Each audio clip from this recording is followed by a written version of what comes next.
கிறிஸ்துவுக்களான அன்பின் வாழ்த்துக்களை மிகுந்த மகிழ்ச்சியோடு இந்த ஒரு ஞாயிறு ஆராதனையின் காலை வேளையிலே நம்ம தெரிவித்துக் கொள்கிறோம்.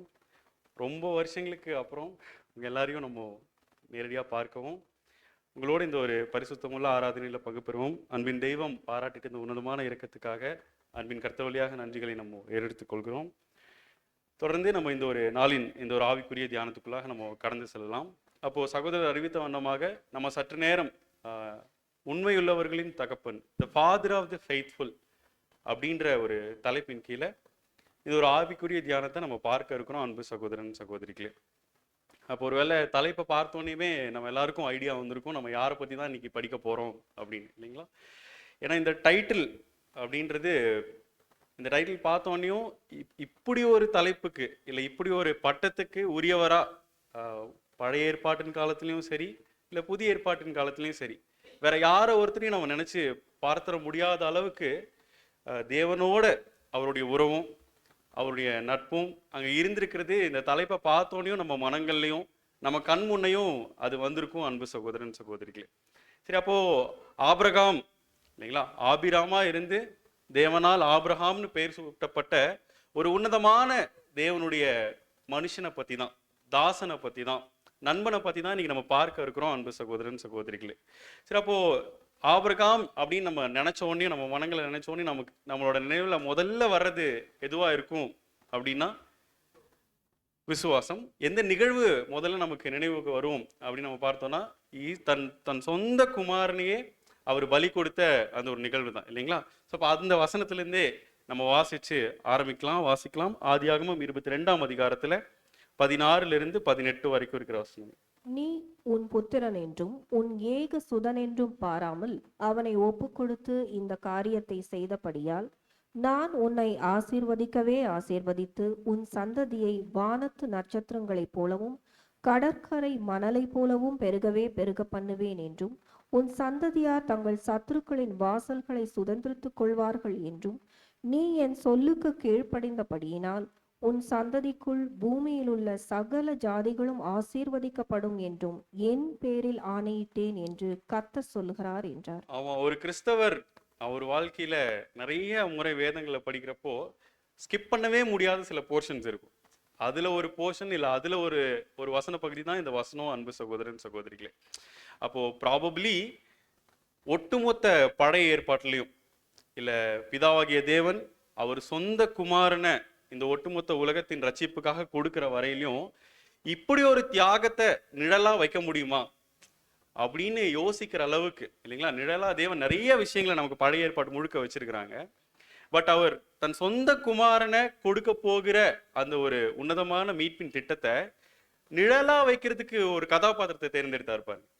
அந்த அளவுக்கு உன்னதமான ஒரு வாழ்க்கையை உடையவரா ஆபிரகாம் இருந்திருக்கிறார் அன்பு சகோதரன் சகோதரிகளே. ஸோ அதான் இன்ட்ரோ. ஸோ இப்படிப்பட்ட ஒரு உன்னதமான மனுஷனை பற்றி தான், அவர் வாழ்க்கையில் நடந்துட்ட எல்லா விஷயங்களையும் இல்லை, ஒருவேளை நீங்கள் அவர் வாழ்க்கையை முழுக்க பார்க்க போறோன்னு யாரும் பயந்துட வேண்டாம். அதில் நடந்துட்ட சில முக்கியமான விஷயங்களையும் அது எப்படி தெய்வீக திட்டத்தோட பொருந்தி வருது அப்படின்றதையும் இன்னைக்கு நம்ம பார்க்க இருக்கிறோம் அன்பு சகோதரன் சகோதரிகளே. அப்போது கிட்டத்தட்ட பார்க்குறப்போ ஆதி ஆகமத்தில் 1/4 பங்குக்கு மேலே யாருடைய வரலாறு தான் பதிவாயிருக்கு அப்படின்னா ஆபிரகாமுடைய வரலாறு தான் அங்கே பதிவாயிருக்கிறதையும் நம்ம பார்க்க முடியுது அன்பு சகோதரன் சகோதரிகளே.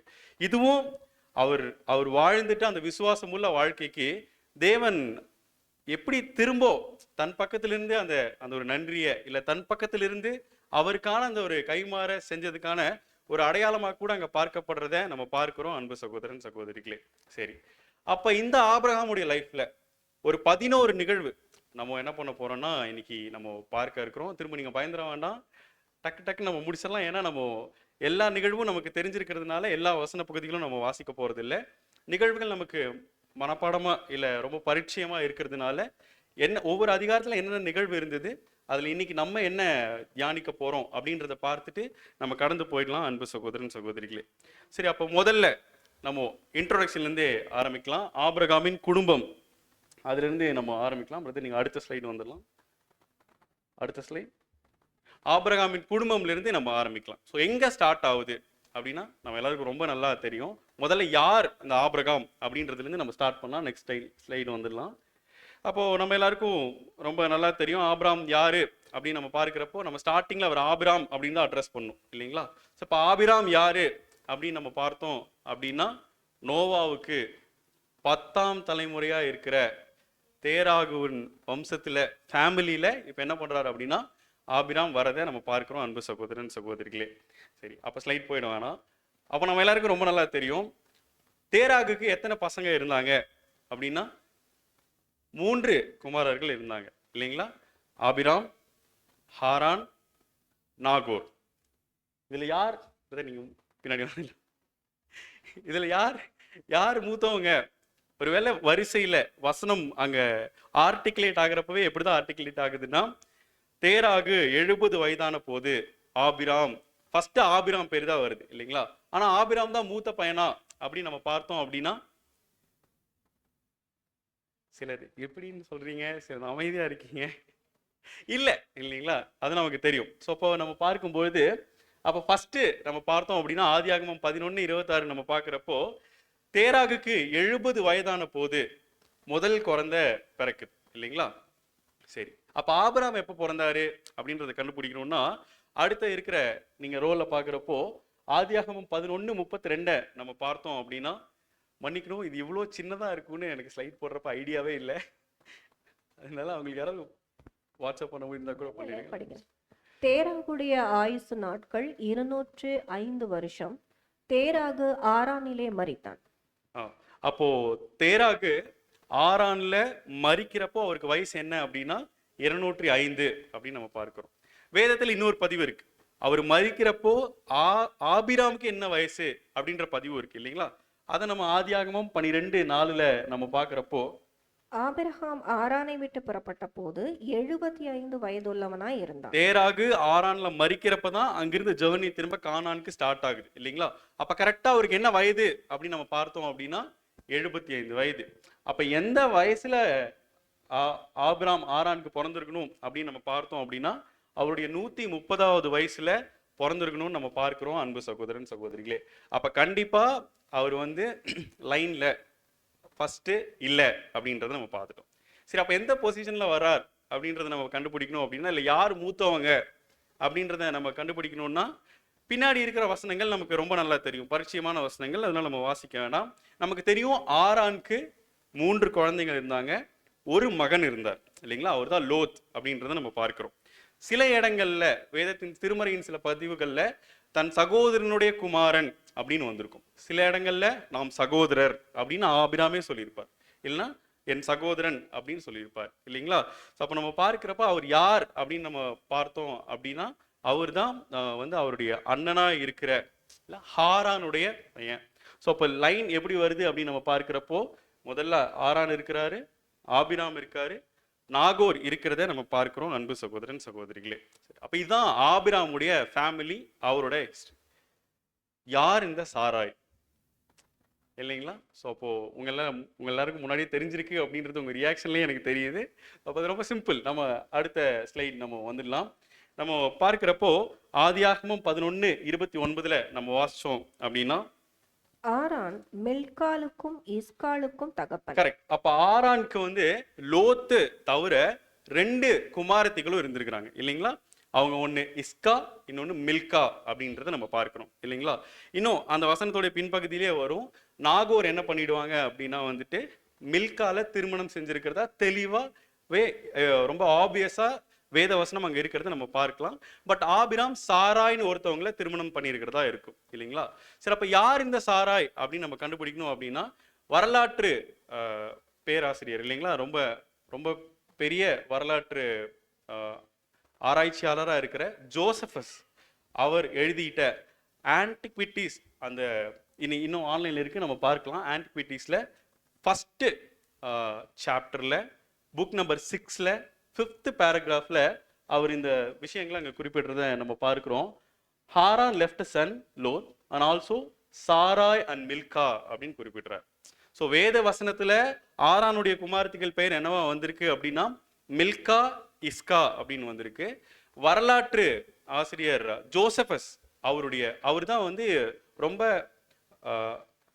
ரொம்ப நம்பத்தகுந்த யூதர்களுடைய வரலாறை இன்னைக்கு யார் உலகத்தில் படிக்கணும்னாலும் இந்த இந்த புக்கை தான் ரெஃபர் பண்ணுவாங்க இல்லைங்களா. ஸோ அந்த புக்கில் நம்ம பார்க்கிறப்போ ஜோசபஸ் என்ன குறிப்பிடுறார் அப்படின்னா, ஆரானுடைய குமாரத்திகள் பேரை சாராய் அண்ட் மில்கா அப்படின்னு குறிப்பிடுறத நம்ம பார்க்கிறோம். ஆனால் அவர் இன்னும் நம்ம வேலையை ரொம்ப சுலபமாக்கிட்டாரு. கடைசியில் பார்க்குறப்போ Nagore married Milkha and Abram married Sarai அப்படின்னு கொடுத்துட்டார் இல்லைங்களா. அப்போ ஆரோனுடைய குமாரத்திகளா இருக்கிற மில்கா, இஸ்கா இவங்க 2 பேரையும் ஆரானுடைய சகோதரர்களா இருக்கிற ஆபிராம், நாகோரே அங்க திருமணம் செஞ்சிருக்கிறத நம்ம பார்க்க முடியுது அன்பு சகோதரன் சகோதரிகளே. அப்ப யார் இந்த இஸ்கா அப்படின்னா அவங்க தான் சாராய். இல்லை யார் சாராய் அப்படின்னா அவங்க தான் இஸ்கா அப்படின்றத நம்ம ரொம்ப சிம்பிளா இதுல இருந்து புரிஞ்சுக்கலாம் அன்பு சகோதரன் சகோதரிகளே. சரி, இதுல இருந்து நமக்கு என்ன பிரதர் பாடம்? எதுக்கு நீங்க மூச்சு பிடிச்சி இவ்வளோ நேரம் ஹிஸ்ட்ரி எல்லாம் எடுத்தீங்க அப்படின்னு நம்ம யோசிச்சோம் அப்படின்னா ஒரு பேட்டர்ன் நம்ம இங்க கவனிக்கலாம் இல்லைங்களா. அடுத்த ஸ்லைட் கொண்டு வரலாம். ஆபிரகாம்ல தொடங்கி அடுத்த 5 தலைமுறை வரைக்கும் ஒரு பேட்டர்ன் அங்கே ஃபாலோ ஆகும். பொதுவா எபிரேயர்களுடைய பழக்க வழக்கங்களையும் சரி, இல்லை உலகத்தில் எந்த இனத்தின் பழக்க வழக்கங்கள்லையும் எல்லா பொசஷனும் எல்லா ஆசீர்வாதமும் வீட்டில் யாருக்கு போகும் அப்படின்னா அந்த முதல் பிறந்தவங்களுக்கு போகும் இல்லைங்களா. ஆனால் வாக்கு பண்ணப்பட்ட சந்ததி உன்னதமான மனுஷனாகிய ஆபிராம் கிட்ட இருந்து அங்கே ஆரம்பிக்க போது ஆபிராம் முதற்கொண்டு கிட்டத்தட்ட அடுத்த 5 தலைமுறை வரைக்கும் ஒரு பேட்டர்ன் ஃபாலோ ஆகிறத நம்ம பார்க்க முடியும்.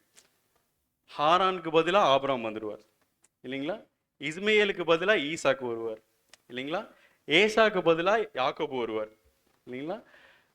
11 சகோதரர்களுக்கு பதிலாக ஜோசப் வந்துடுவார் இல்லைங்களா. மனாசேக்கு பதிலாக எஃப்ராயிம் வந்துடுவார். அப்போ எந்த இடத்துலையுமே தேவன் என்ன பண்ணல அப்படின்னா இந்த நேச்சுரல் லீனியேஜை பார்க்கல. அவருடைய ஆசீர்வாதங்களை கொடுக்கறதுக்கோ இல்லை அவருடைய அவங்களுக்குரிய கணத்தை இல்லை அவங்களுக்குரிய சரியான நிலைகளை கொடுக்கறதுக்கு நேச்சுரலான லீனியேஜை தேவன் பார்க்கவே இல்லை. இதே தான் இன்னைக்கு நம்முடைய ஆவிக்குரிய வாழ்க்கையிலும் கூட அப்படியே நம்ம பொருத்தி பார்க்குறப்போ நீங்கள் அடுத்த ஸ்லைட் கொண்டு வரலாம். ரொம்ப அருமையாக அந்த வசனம் இருக்குது. என்னால் தமிழில் சரியாக அதை மொழிபெயர்க்க முடியல. தமிழில் போகலாம், நீங்கள் இங்கிலீஷில் பார்த்துலாம், நீங்கள் தமிழில் வாசிக்கலாம். புது சிருஷ்டி என்பது கடவுளின் உடன்படிக்கைகள் நிறைவேற்றப்படுவதற்கு காரணமான வாக்குறுதி அளிக்கப்பட்ட விதையாகும். நம்ம எல்லாருக்கும் ரொம்ப நல்லா தெரியும், we are the seed, right? இந்த ஒட்டுமொத்த உலகத்துக்கும் சுபிக்ஷத்தை கொண்டு வரதுக்கு போற முதல் விதையா யார் இருக்க போறாங்கன்னா இந்த புது சிருஷ்டி வகுப்பார் இருக்க போறாங்க இல்லைங்களா. அவங்களோட தேர்ந்தெடுப்பு, இந்த ஆபிரகாமின் தேர்ந்தெடுப்பு வந்து அது நிழலா இருக்கு அவங்களோட தேர்ந்தெடுப்புக்கு. இப்படைப்பு வெறும் இயற்கையான வம்சாவளியிலிருந்து அல்லாமல் விசுவாசமும் கீழ்ப்படிதலும் கொண்டவர்களில் இருந்தே தேர்ந்தெடுக்கப்படும். எங்க தேவன் ஸ்டார்ட் பண்ணாரோ, அந்த வாக்கு பண்ணப்பட்ட சந்ததி எங்க தேவன் ஸ்டார்ட் பண்ணாரோ அங்கே ஒரு விஷயத்தை ரொம்ப தெளிவா சொல்லிட்டார். இயற்கையான வழியிலிருந்து இல்லை இயற்கையான வம்ச வழியிலிருந்தோ இல்லை இந்த உலகத்துல ஒரு ஃபார்மேட் இருக்கும் இல்லைங்களா, அந்த வழியிலிருந்து இல்லை. எங்க விசுவாசமும் கீழ்ப்படிதலும் இருக்கோ அங்க நிச்சயம் என்ன இருக்கும் அப்படின்னா தேவன் அதுக்கே உரிய அந்த ஸ்தானத்தையும் அதுக்கே உரிய கணத்தையும் அவர் அங்க தருவார் அப்படின்ற நிச்சயத்தை ரொம்ப லேட்டரெல்லாம் நமக்கு புரிய வைக்கல. வாக்கு பண்ணப்பட்ட சந்ததி எங்க ஆரம்பிக்குதோ அங்கேயே தேவன் அதை ப்ரொஜெக்ட் பண்ணி தான் அங்கே கொண்டு வரதை நம்ம பார்க்க முடியுது அன்பு சகோதரன் சகோதரிகளே. அது எவ்வளோ பெரிய ஒரு பிரம்மாண்டம் இல்லைங்களா. ஸோ தேவன் வந்து எங்கேயுமே அவர் எந்த இடத்துலையும் அவர் அநீதி உள்ளவராகவோ இல்லை பாரபட்சம் அவர் பார்க்குறவராகவோ அது இல்லை அப்படின்றதுக்கான ஒரு மாபெரும் அடையாளமா இந்த ஒரு சின்ன ஃபேஸ் ஆஃப் ஆபிரகாமோட லைஃப் இல்லைன்னா ஆபிரகாமின் வாழ்க்கையில் நடந்துட்டு இந்த ஒரு விஷயம், அந்த வம்சத்தில் நடந்த விஷயம் அங்கே இருக்கிறத நம்ம பார்க்குறோம் அன்பு சகோதரன் சகோதரிகளே. சரி, இப்போ செகண்ட் ஈவெண்ட் நம்ம போயிடலாம். இப்போ 75 வயசாகுது. ஹாரான் வரைக்கும் யாரெல்லாம் வந்துட்டாங்க அப்படின்னா தேராக வந்துட்டாங்க, ஆபிராம் வந்துட்டாங்க, சாராய் வந்துட்டாங்க, லோத் வந்துட்டார் இல்லைங்களா. இப்போ அங்கே என்ன நடக்குது அப்படின்னா தேராகு மறிச்சிடுறார் இல்லைங்களா. மறிச்சதுக்கு அப்புறம் இப்போ கர்த்தருடைய வார்த்தை என்ன ஆகுது அப்படின்னா ஆபிராமுக்கு உண்டாகி நீங்க என்ன பண்ணுங்க, கானான் தேசத்துக்கு போங்க, நான் உங்களை என்ன பண்ண போறேன், பெரிய ஜாதியாக்க போறேன், உங்க சந்ததிக்குள்ள பூமியில் இருக்கிற எல்லா சந்ததிகளும் என்ன பண்ணப்பட போகுது அப்படின்னா ஆசீர்வதிக்கப்பட போகுது அப்படின்ற ப்ராமிஸோட கானானுக்குள்ள நுழையிறாங்க இல்லைங்களா. சரி, இப்ப கானானுக்குள்ள நுழையிறப்ப என்னென்னலாம் நடக்குது ஆதியாகமம் 12ஆம் அதிகாரத்துல நம்ம பார்க்கிறப்போ ஒருவேளை நம்ம எல்லாருக்கும் ரொம்ப நல்லா தெரியும். ஃபர்ஸ்ட் தேவன் ப்ராமிஸ் கொடுக்குறார் இல்லைங்களா. உன் தேசம், உன் தகப்பன் வீடு எல்லாத்தையும் நீங்க விட்டுட்டு வந்துடுங்க. நான் உங்களை பெரிய ஜாதியாக மாற்ற போறேன். உங்களுக்குள்ள பூமியில் உள்ள சகல ஜாதிகளும் ஆசீர்வதிக்கப்படும் அப்படின்னு சொல்றாரு. ஆபிரகாம் அந்த வார்த்தைக்கு கீழ்ப்படிஞ்சு பயணத்தை தொடர்றாரு. அவங்க எங்க வர்றாங்க அப்படின்னு நம்ம பார்க்கிறப்போ, ஆபிரகாம், சாராய், லோத் இவங்க 3 பேரும் அவங்களுடைய பொசஷன்ஸ் எல்லாமே ஆரானை விட்டு கிளம்பி இப்போ எங்க வராங்க அப்படின்னா, அவங்க கீழே பிரயாணம் பண்றாங்க. அவங்க பெத்தேல்ல வந்து சேர்றாங்க. அங்க ஒரு தேவனுக்கு ஒரு பலிபீடங்களை அங்க கட்டுறதை நம்ம பார்க்கிறோம். இப்போ அந்த இடத்துல இருக்கிறப்ப அடுத்த ஸ்லைடு வந்துடலாம். அங்க பஞ்சம் உண்டாகுது. பஞ்சம் உண்டாகிறதுனால அவங்க கீழே பிரயாணம் பண்ணி, தெற்கே பிரயாணம் பண்ணி இப்ப எகிப்துக்கு வராங்க. இப்ப எகிப்துல இருந்த அந்த ராஜாக்களுக்கு ஒரு ஒரு பழக்கம் இருக்கு. என்னன்னா, நம்ம வரலாற்றுல நம்ம பார்த்திருக்க முடியும். பிரதர் நீங்க அடுத்த ஸ்லைட் கூட கொண்டு வரலாம். பிரதர் அவருடைய எழுத்துக்களையும் அதை குறிப்பிட்டுறாரு. ஹிஸ்டரி ரெக்கார்ட்ஸ் எப்பெல்லாம் ரொம்ப அதிக சௌந்தரியமுள்ள பெண்களை அந்த எகிப்து ஜனங்கள் இல்லை எகிப்து ராஜாக்கள் அவங்க பார்க்குறாங்களோ, அவங்கள அவங்களோட உடைமையாக்கிக்கணும் அப்படின்றது அவங்களுடைய வழக்கமா இருந்தது. இதை எப்படியோ ஆபிரகாமுக்கு தெரிஞ்சிருக்கு இல்லைங்களா? ஆபிரகாம் அது தெரிஞ்சவரா இருக்கிறார். அதனால முன்னாடி ஸ்லைடு வந்துடலாங்க பிரதர். உள்ள வரப்பயே சாராய் கிட்ட சொல்லிடுறாரு, நீங்க என்ன பண்ணிட வேண்டாம், என் மனைவின்னு சொல்லிட வேண்டாம், என்ன பண்ணிடுங்கன்னா என் சகோதரின்னு நீங்க சொல்லிடுங்க அப்படின்னு அவர் சொல்றத நம்ம பார்க்கிறோம். அதே மாதிரி பார்வோன் அரண்மனைக்கு அவங்க கொண்டு போகப்படுறாங்க. கொண்டு போனோடனே இப்ப பார்வோன் என்ன பண்றாரு அப்படின்னா, தேவன் வாதைகளால பண்றாரு இல்லைங்களா? அப்போ உடனே அவருக்கு வந்துட்டு ஆபிரகாமை கூப்பிடுறாங்க.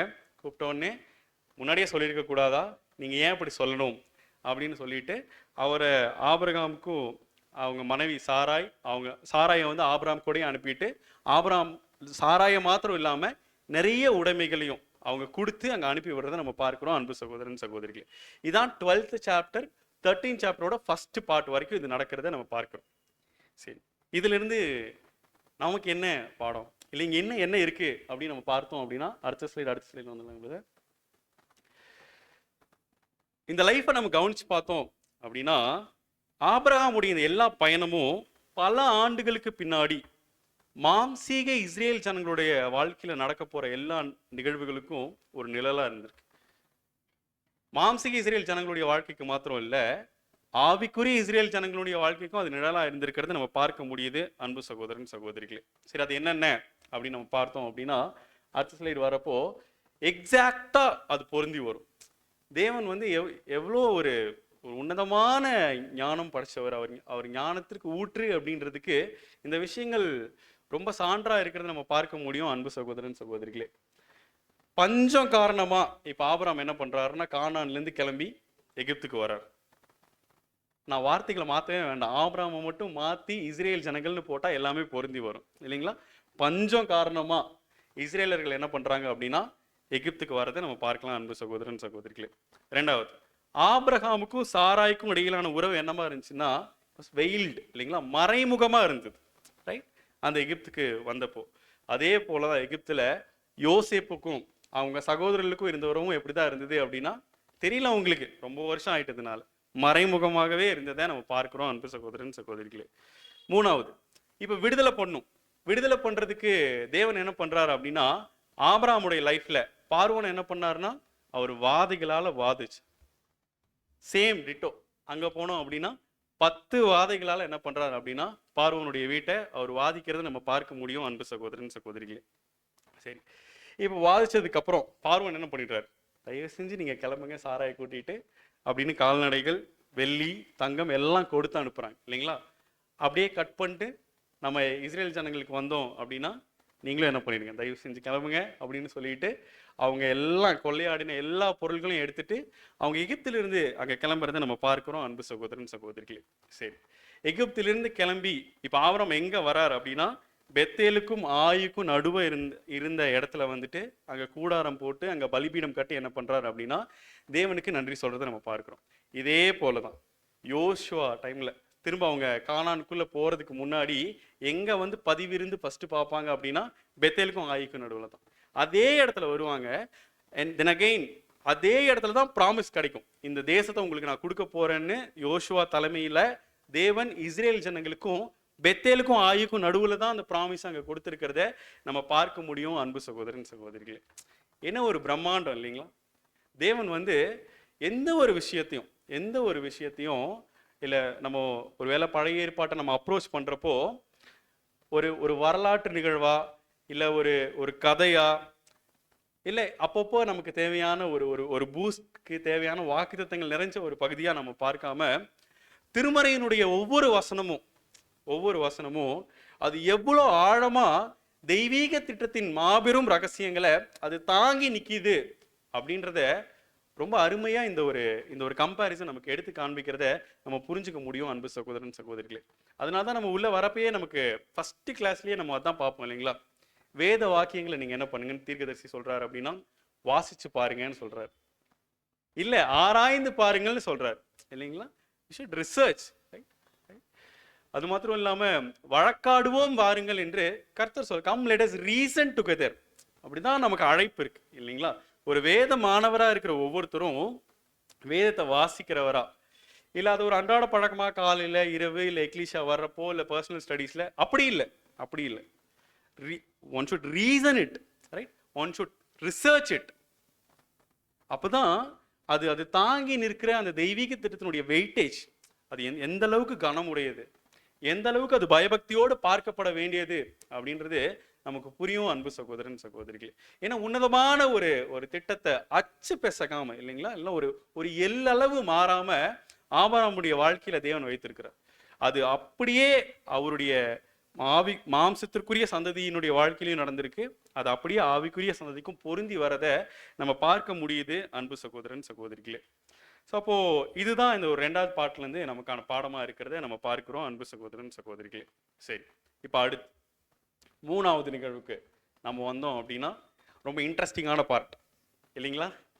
நம்ம எல்லாரும் லோத் லைஃப்பை பத்தி யோசிக்கிறப்போ ஃபர்ஸ்ட் யோசிக்கிறது இதுதான், அவங்க சித்தப்பா கூடவே அவர் இருந்திருக்கலாம் அப்படின்னு நம்ம யோசிச்சிருப்போம் இல்லைங்களா. ஸோ அந்த பாட்டு வருது, லோத்திடமிருந்து பிரிதல். அடுத்த ஸ்லைட் வந்துடலாம். ஸோ லோத்திடமிருந்து பிரிகிற அந்த நிகழ்வை நம்ம பார்க்கிறோம். ஸோ அப்போது ஆதியாகமம் 13th சாப்டரில் இந்த நிகழ்வுகள்லாம் இருக்கிறத நம்ம பார்க்க முடியுது.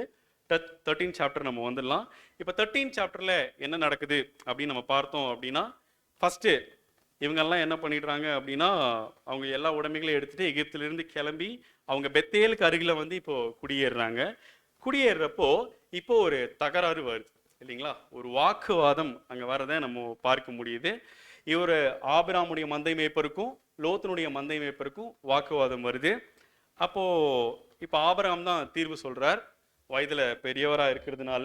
ஃபர்ஸ்ட் லோத், நீங்க என்ன பண்ணுங்க, நீங்க செலக்ட் பண்ணுங்க. நீங்க கிழக்க போனா நான் என்ன பண்ணிடுறேன், நான் மேற்க போயிடுறேன். நீங்க மேற்க போனா நான் என்ன பண்ணிடுறேன், கிழக்க போயிடுறேன் அப்படின்னு சொல்றார். சொன்ன உடனே லோத் என்ன பண்ணார்னா, அங்கிள் இப்படி சொல்லிட்டீங்களேன்னு கேட்கல இல்லைங்களா. அப்படிதான் நம்ம எக்ஸ்பெக்ட் பண்ணோம்.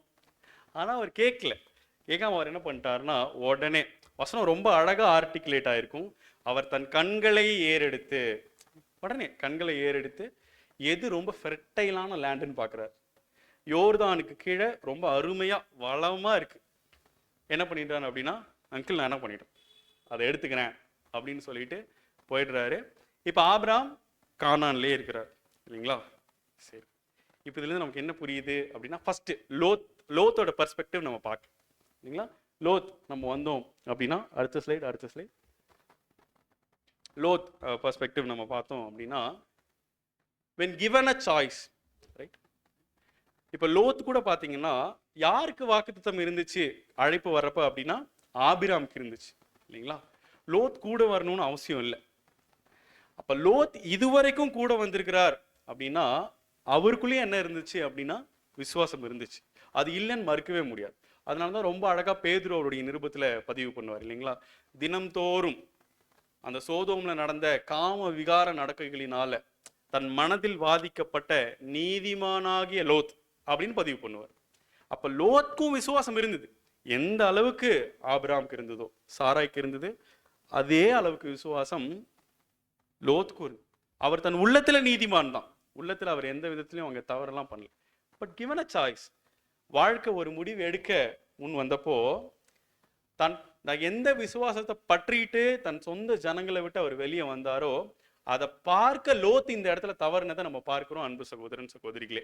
மாறா லோத்தினுடைய மனசு எங்க போயிடுச்சு அப்படின்னா, டெம்பரலா எது ரொம்ப நல்ல இடம், இம்மைக்குரிய விதத்துல எது ரொம்ப ரொம்ப வளமா என்னை வச்சுக்கும், ரொம்ப சொபஸ்டிகேட்டடா நான் இருக்கலாம், ரொம்ப நிம்மதியா நான் இருக்கலாம் அப்படின்ற சாய்ஸை அவர் எடுக்கிறத நம்ம பார்க்கிறோம் அன்பு சகோதரன் சகோதரிகளே. சரி, என்ன கிடைச்சது இறுதியில? நம்ம அடுத்த ஸ்லைட் பார்க்கிறப்போ வாசிக்கலாம் சிஸ்டர். இறுதியில் தனது செல்வங்கள் அனைத்தையும் இழந்து மலைப்பகுதிக்கு தப்பி ஓட நேர்ந்தபோது லோத் அந்த முடிவை எண்ணி வருந்த வேண்டி இருந்தது. கொஞ்சம் பாஸ் பண்ணி யோசிச்சோம் அப்படின்னா, அந்த முடிவு எடுக்கிறப்ப ரியலைஸ் ஆகல, அந்த முடிவுல வாழ்றப்ப ரியலைஸ் ஆகல. அந்த முடிவு ஒரு இடத்துல கொண்டு போய் அவரை விட்டுச்சு ரொம்ப வருஷம் கழிச்சு. அப்பதான் ரியலைஸ் ஆச்சு. சரிங்களா? அப்போ இது யாரோட மனநிலையை இது அழகா படம் பிடிச்சு காண்பிக்குது அப்படின்னு நம்ம பார்த்தோம் அப்படின்னா, திரள் கூட்டத்தினருடைய மனநிலையை இது அழகா படம் பிடிச்சு காண்பிக்கிறத நம்ம பார்க்கிறோம் அன்பு சகோதரன் சகோதரி. when given a choice, நம்ம வாழ்க்கையில சில முக்கியமான முடிவுகளை நம்ம எடுக்க நேரிடும் போது நம்ம எதை முன்னிட்டு அந்த முடிவுகளை எடுக்கிறோம். ரைட்? அது ரொம்ப அழகா பிரதர் அந்த அந்த அதே பகுதியில் குறிப்பிட்டா நம்ம வாசிக்கலாம். சூழ்நிலைகளின் கட்டாயத்தால் நீதிக்காக ஒரு மேன்மையான நிலைப்பாட்டை எடுக்க வேண்டி இருக்கும்போது திரள் கூட்டத்தினர் தங்கள் மெத்தன போக்கையும் தவறான முடிவுகளையும் உணர்ந்து கொள்ளவிருப்பதற்கு ஒப்பாகும். பார்த்தீங்களா? அந்த ஆர்டிகுலேஷன் பாருங்களேன். ரைட்? தங்கள் மெத்தன போக்கையும், அதான மெத்தன போக்குன்னா பார்த்துக்கலாம் பிரதர், இப்போதைக்கு இதை பண்ணுவோம், வரதை அப்புறம் பார்த்துக்கலாம், அப்புறம் அதை சமாளிச்சுக்கலாம், அதான் மெத்தன போக்கு இல்லைங்களா? அடுத்து தன் தவறான முடிவுகளையும் உணர்ந்து கொள்ள விருப்பதற்கு ஒப்பாகும். This is how they'll take decision. யாரோன்னு நீங்க ஒரு தேர்ட் பர்சனா யோசிச்சோம்னா, நமக்குள்ளேயே இந்த ஒரு கேரக்டரும் இருக்கு, நமக்குள்ளேயே அந்த ஒரு பார்ட்டும் இருக்கு, இந்த ஒரு கேரக்டரும் இருக்கு இல்லைங்களா? ஸோ அப்போ we should be very careful. ரொம்ப ஜாக்கிரதையா, ரொம்ப விழிப்போட நம்ம இருக்கணும். வாழ்க்கையோட சின்ன முடிவா இருந்தாலும் சரி, சிறிய காரியங்களா இருந்தாலும் சரி, பெரிய காரியங்களா இருந்தாலும் சரி, எது முன்ன வந்து நிக்குது? நம்ம பற்றி வந்திருக்கிறோம்ல இந்த ஒரு மகா பரிசுத்தமான விசுவாசம், அது அது அது முன்ன வந்து நிக்குதா, இல்ல அதை தாண்டி டெம்பரலா இந்த உலகத்துக்குரிய ஒரு சொபஸ்டிகேஷன்ல ஒரு சேஃப்டியில நான் இருக்கணும் அப்படின்ற முடிவு வந்து முன்ன நிக்குதான்னு நம்ம யோசிக்கணும் அன்பு சகோதரன் சகோதரிகளே. இதை பின்னாடி திரும்ப நம்ம லோத்துக்கு இன்னொரு நிகழ்வுல நம்ம வந்து இன்னும் கொஞ்சம் தெளிவா பார்க்கலாம். இந்த ஈவெண்ட்ல லோத்துக்கிட்ட இருந்து நமக்கான பாடம் இது. நெக்ஸ்ட் அப்படியே ஆபிரகாம்கிட்ட நம்ம வந்தோம் அப்படின்னா, ஒரு நிமிஷம் யோசிச்சு பார்க்கலாம். இது வரைக்கும் பிள்ளை இல்லை இல்லைங்களா? 75 வயசுக்கு மேல ஆயிடுச்சு, இப்போ வரைக்கும் பிள்ளை இல்லை. லோத் இவர் வந்தோடனே கூடவே வந்துட்டார். யாரை தான் மகனா பார்த்துருக்கணுங்க? அவர் லோத்து தான் மகனை பார்த்துரு. ரொம்ப சிம்பிளான விஷயம், இல்லை ரொம்ப சிம்பிளான விஷயம். லோத்து தான் அவருக்கு பையன். ஒரு மகன் மேல என்னென்ன பாசம் அவர் வச்சிருந்திருப்பாரோ, தன் சொந்த சுதந்திரவாளி மேல அத்தனை பாசமும் லோத் மேலதான் போகும். ரைட்? ஒரு பிரின்ஸ் வாழ்க்கை தான் லோத். அவர் ஒரு இளவரசர் தான் ஆபிரகாமின் குடும்பத்துல. ஆனா நீங்க போங்கன்னு சொன்னோன்னே இப்ப என்ன பண்ணிட்டாரு அப்படின்னா, தன் மகன் நிலைமையில பார்க்கப்பட்ட லோத் இல்ல அங்கிள்னு சொல்லலை. ரைட்? ஓகே அப்படின்னு சொல்லிட்டு அவர் என்ன பண்ணிட்டாருன்னா, வெட்டையிலான ஒரு லேண்ட் பார்த்து போயிட்டார். ஒண்ணு. ரெண்டாவது, யாருக்குங்க வாக்கு பண்ணப்பட்டுச்சு நிலம்? ஆபிரகாமுக்கு. ஆனா லெஸ் ஃபெர்டைலான லேண்ட்ல இப்ப யார் இருக்கிறாங்க அப்படின்னா ஆபிரகாம் இருக்காரு. குறைந்த வளமுடைய பகுதியில் இப்ப யார் தான் இருக்காங்கன்னா, இல்லைங்களா? அப்போ இது அவர் மனசுல என்னென்ன விஷயங்களை அவர் கொண்டு வந்திருக்கு. ஏன்னா இப்பதான் விசுவாசம் வளர்ந்து வர நிலைமை, வளர்ந்து கொஞ்சம் கொஞ்சமா படிப்படியா வந்துட்டு இருக்கு. தேவன் நமக்கு வாக்கு பண்ணியிருக்கிறார், நமக்கு ஒரு சந்ததியை கொடுக்குறேன்னு சொல்லியிருக்கிறார். அதுக்குள்ள உலகத்தில் இருக்கிற பூமியில் உள்ள எல்லா ஜாதிகளும் ஆசீர்வதிக்கப்படும் சொல்லி கூட்டிட்டு வந்திருக்கிறாங்க. இப்போ வந்த உடனே தன் மகன் போல பார்க்கப்பட்ட லோத் போயிட்டாங்க. அதுவும் வாக்கு பண்ணப்பட்ட தேசத்துல மிக வளமுடைய பகுதி யாரை எடுத்துட்டு போயிட்டார் அப்படின்னா லோத்தே கொண்டு போயிட்டார். நம்மளா இருந்தா எப்படி தோணிருக்கு? என்ன தோணி? நம்ம இங்க சொல்ல முடியாத அளவுக்கு என்னென்னமோ தோணிருக்கு இல்லைங்களா? இல்ல பிராக்டிக்கலா நம்ம யோசிச்சு பார்த்தோம். ஆபிரகாம் உறுதியா நின்னாரு, தேவன் அதை மதிச்சாரு, தேவன் அதுக்கு நன்றி பண்ணாரு. எப்படி வாசிக்கலாம்? ஆதியாகமம் 13ஆம் அதிகாரத்துல 14 - 16 வரைக்கும் வசனங்கள். லோத்து ஆபிரகாமை விட்டு பிரிந்த பின்பு கர்த்தர் ஆபிரகாமை நோக்கி, உன் கண்களை ஏறெடுத்து நீ இருக்கிற இடத்திலிருந்து வடக்கேயும் தெற்கேயும் கிழக்கேயும் மேற்கேயும் நோக்கி பாருங்களேன், என்ன அருமையான ஒரு ஆறுதல் பின்னாடியே வருது பாருங்களேன். லோத்து பிரிஞ்சுட்டார், மேபி கொஞ்சம் டைம் இருக்கும் இதெல்லாம் ப்ராசஸ் பண்றதுக்கு. பண்ண உடனே இப்ப யார் வந்துட்டாங்க அப்படின்னா ஆபிரகாமோட ஃப்ரெண்டு வந்துட்டாங்க இல்லைங்களா, பரிசுத்தமுள்ள தெய்வம் வந்துட்டாங்க. ஆபிரகாம், இப்ப நீங்க உங்க கண்களை ஏறெடுத்து பாருங்க. ஆர்டிகுலேஷன் பாருங்களேன். பிரிஞ்சிடலாம்னு சொன்னோடனே லோத் என்ன பண்ணுவாருன்னா கண்களை ஏறெடுத்து, இல்லைங்களா, நம்ம கவனிக்கிறோம் வார்த்தை. இப்ப தேவன் வந்து என்ன சொல்றாரு பாருங்க, நீங்க கண்களை ஏறெடுத்து பாருங்க. ஏறெடுத்து எங்க பாருங்க, யோர்தான் இருக்கிற மேற்கு திசையை மட்டும் நீங்க பார்க்க வேணாம். நீங்க எங்க என்ன பாருங்க, கிழக்க, மேற்க, வடக்க, தெற்க.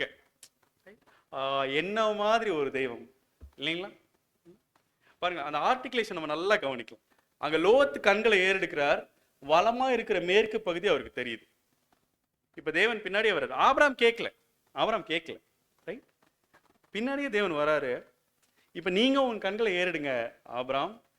இப்ப நீங்க என்ன பண்ணுங்க, மேற்கு பகுதி என்ன இருக்கிற எல்லா திசையும் நீங்க பாருங்க. ரைட், அடுத்த வசனம் வாசிக்கிறேன். நீ பார்க்கிற இந்த பூமி முழுவதையும் நான் உனக்கும் உன் சந்ததிக்கும் என்றைக்கும் இருக்கும்படி கொடுத்து. இன்னும் எம்பசைஸ் ஆகுது ப்ராமிஸ். நீங்க பாக்குறீங்கல்ல, இதெல்லாத்துக்கும் உங்களுக்கும் உங்க சந்ததிக்கும் கொடுப்பேன்னு சொல்லல, என்றைக்கும் இருக்கும்படி கொடுத்து.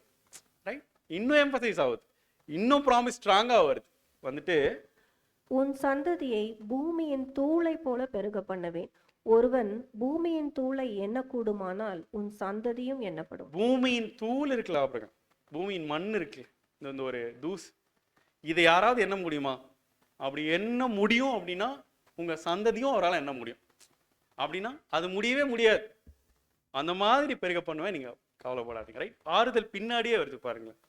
தேவன் அவர் எடுத்து வச்ச ஒரு ஸ்டெப், தேவன் மேல வச்ச விசுவாசத்துக்காக ஆபிரகாம் எடுத்து வச்ச அந்த ஒரு ஸ்டெப் பின்னாடியே பாருங்களேன், எவ்வளோ பெரிய ஒரு ஆறுதல் வருது, எவ்வளோ பெரிய ஒரு நம்பிக்கை வருது.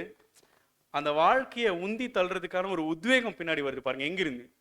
பரத்திலிருந்து வருது இல்லைங்களா. இந்த உலகத்துல ஏதாவது ஒன்று இருக்கு அப்படின்னா, ஒருவேளை இன்னைக்கு எனக்கு நல்ல வேலை இருக்கலாம், என் பேங்க்ல நல்ல பேலன்ஸ் இருக்கலாம், ஸோ நான் ரொம்ப நம்பிக்கையா இருப்பேன், எது வந்தாலும் சமாளிச்சிடலாம். நாளைக்கே ஏதோ ஒன்று நடந்து அது போயிடும், அவைகளை பூச்சி புழு அரிச்சிடும் இல்லைங்களா. ரொம்ப அழகா சுவிசேஷகர் பதிவு பண்றாரு. ஆனா தேவன் கிட்ட இருந்து ஒண்ணு வந்ததுன்னா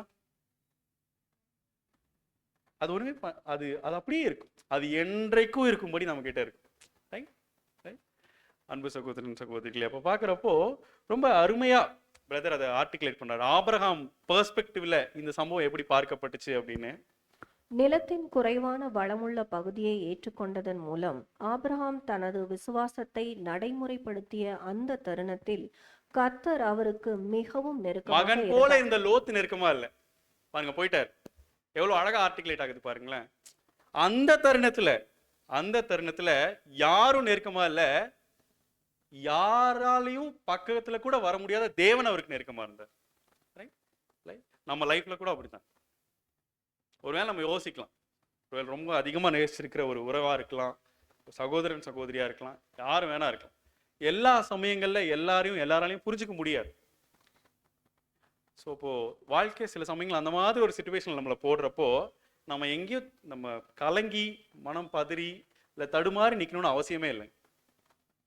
ஏன்னா அந்த தருணத்துல லோத்து பிரிஞ்ச உடனே ரைட், அதே தருணத்துல எந்த இடத்துல விசுவாசம் நிலைநாட்டப்பட்டுச்சோ at the same moment, அதே தருணத்துல கர்த்தர் பிதாவாகிய தேவன் அடோனாய் அவருக்கு மிகவும் நெருக்கமா இருந்தார். அன்பு சகோதரன் சகோதரி, ரைட். நெக்ஸ்ட் பாக்குறப்போ கொள்கை சார்ந்த அந்த நிலைப்பாட்டிற்கு எப்பேற்பட்ட சிறந்த வெகுமதி அது இல்லைங்களா. இதை விட ஒரு பிரைஸ் இல்லை, இதை விட தேவன் பட்சத்திலிருந்து அந்த திரும்ப அந்த ஒரு அன்பை காண்பிக்கிறது, அந்த ஒரு நன்றியை காண்பிக்கிறது, அந்த உறவுக்கான மதிப்பை காண்பிக்கிறது வேற என்ன இருக்க முடியும்? ஆபிரகாம் ஒரு செல்வந்தராக இருந்தார், ஆனால் செல்வம் அவருக்கு முதன்மையானதாக இருக்கவில்லை, அவரது விசுவாசமே முதன்மையானதாக இருந்தது. நம்ம லைஃபை தாங்கி பிடிக்கிறதுக்குன்னு சில விஷயங்கள் இருக்கும், இந்த டெம்பரலான விஷயங்கள் இல்லைங்களா. ஸோ அதெல்லாம் அவர்கிட்ட ரொம்ப நிறைஞ்சு இருந்தது. அப்படி ஒன்றும் ஃபெர்டைலான லேண்ட்ல இல்லைன்னா கூட ரொம்ப வளமுடியவராக இருந்தார் ஆபிரகாம். பட் அதை அவர் நம்பவே இல்லை. அதை பேஸ் பண்ணி அவர் லைஃபை அவர் டிசைடே பண்ணல. என்கிட்ட இவ்வளோ ஆடு மாடு இருக்கு, என் மனைவி கூட இருக்கிறாங்க, லோத் இருக்கிறார், இவைகளை அடிப்படையாக வச்சு அவருடைய விசுவாசம் இல்லை. இவைகளை அடிப்படை அதெல்லாம் இருந்ததுனால அவர் சந்தோஷமா இல்லை. அதெல்லாம் ஒண்ணுமே இல்லைன்னா கூட நான் நீங்க இருந்தா சந்தோஷமா இருப்பேன் அப்படின்றது தான் அந்த லைஃப் நமக்கு எடுத்து காமிக்குது இல்லைங்களா? அவர் செல்வந்தரா இருந்தார், பட் அதெல்லாம் அவருக்கு ப்ரையாரிட்டியா இல்லை. அது முதன்மையாக இல்லை. எது முதன்மையா இருந்தது அப்படின்னா அவரது விசுவாசமே முதன்மையா இருந்தது, அன்பு சகோதரன் சகோதரிகள். ஸோ அதுக்கான வெகுமதி தான் பிதாவாகிய தேவன் பட்சத்திலிருந்து at the same moment Adonai was with him. Right, சர்வ வல்லமையுள்ள தேவன் அவர் கூட இருந்தார், யாருமே கூட இல்லை. ஸோ இதே தான் இன்னைக்கு நம்ம லைஃப்லயும் அன்பு சகோதரன் சகோதரிகளே. சரி, அப்ப நமக்கு என்ன பாடம் இல்லைங்களா?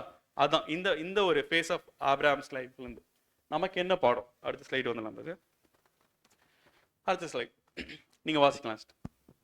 நாமும் நம்முடைய இயல்பான விருப்பங்களுக்கும் சுயநலன்களுக்கும் மாறாக சரியானதொரு நிலைப்பாட்டை எடுக்கும்போது நம் இருதயமும் உணர்வுகளும் கர்த்தருக்கு மிகவும் நெருக்கமாவதையும் நம் மனம் மிகுந்த அமைதியை கொண்டிருப்பதையும் காண்கிறோம். ஒருவேளை ஒரு பெரிய விஷயத்தை இழக்க வேண்டியதா இருக்கலாம் இந்த வாழ்க்கை வாழ்றது.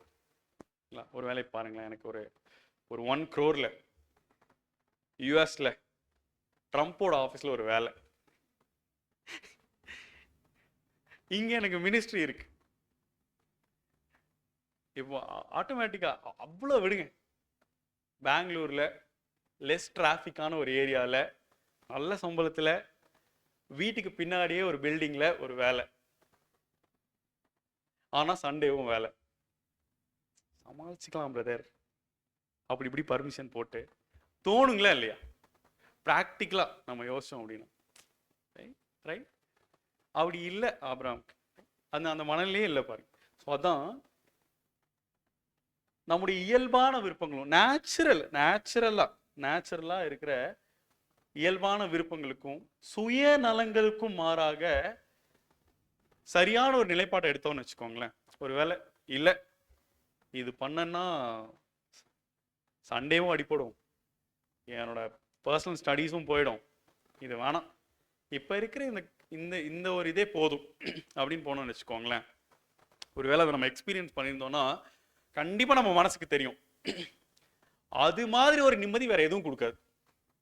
ஒருவேளை அந்த வேலைக்கு போய் அது நிறைய செல்வம் கொடுத்து நம்ம ஃபினான்ஷியலாக ரொம்ப சேஃபாக ஃபீல் ஆனால் கூட அது அந்த வேலையை விட்டப்போ நம்ம மனசில் ஒரு நிம்மதி இருக்கும் பாருங்க. ஏதோ ஒன்று தேவனுக்கு நம்ம பிரியமாக பண்ணிட்டோம், அந்த ஒரு விஷயமும் அதுக்கு பின்னாடியே வருவார் தேவன். அதே மொமெண்ட்ல அதே தருணத்துல அடோனாய் வாஸ் வித் ஹிம், அதே மாதிரி தேவன் வருவார். ஒரு ஸ்டெப் எடுத்து வச்சா right right, Adonai will be with us. வேற யார் இருந்து நம்ம என்ன பண்ண முடியும்? ஆபிரகாம் போலே ரைட். ஸோ அதுதான், அது நம்ம மனசு அவர்கிட்ட நெருங்கும். நம்ம வில் ஃபீல் நம்ம இன்னும் நல்லா க்ளோஸ் ஆகிட்டோம் அப்பாவோட, will feel that right. So நம்முடைய உணர்வுகளும் இருதயமும் கர்த்தருக்கு மிகவும் நெருக்கமாவதையும் நமது மனம் மிகுந்த அமைதியை கொண்டிருப்பதையும் நம்ம பார்க்க முடியும். நம்மளை சுற்றி எதுவுமே சரியா இருக்காது, எல்லாம் கசன்னு இருக்கும் எல்லா சூழலும். பட் நம்ம ரொம்ப நிதானமாக இருக்க முடியும் எப்போனா நம்ம விசுவாசத்தை முன்ன வச்சு நம்ம டிசிஷன்ஸ் எடுக்கிறப்போ. ஆபிரகாம் போல இல்லைங்களா?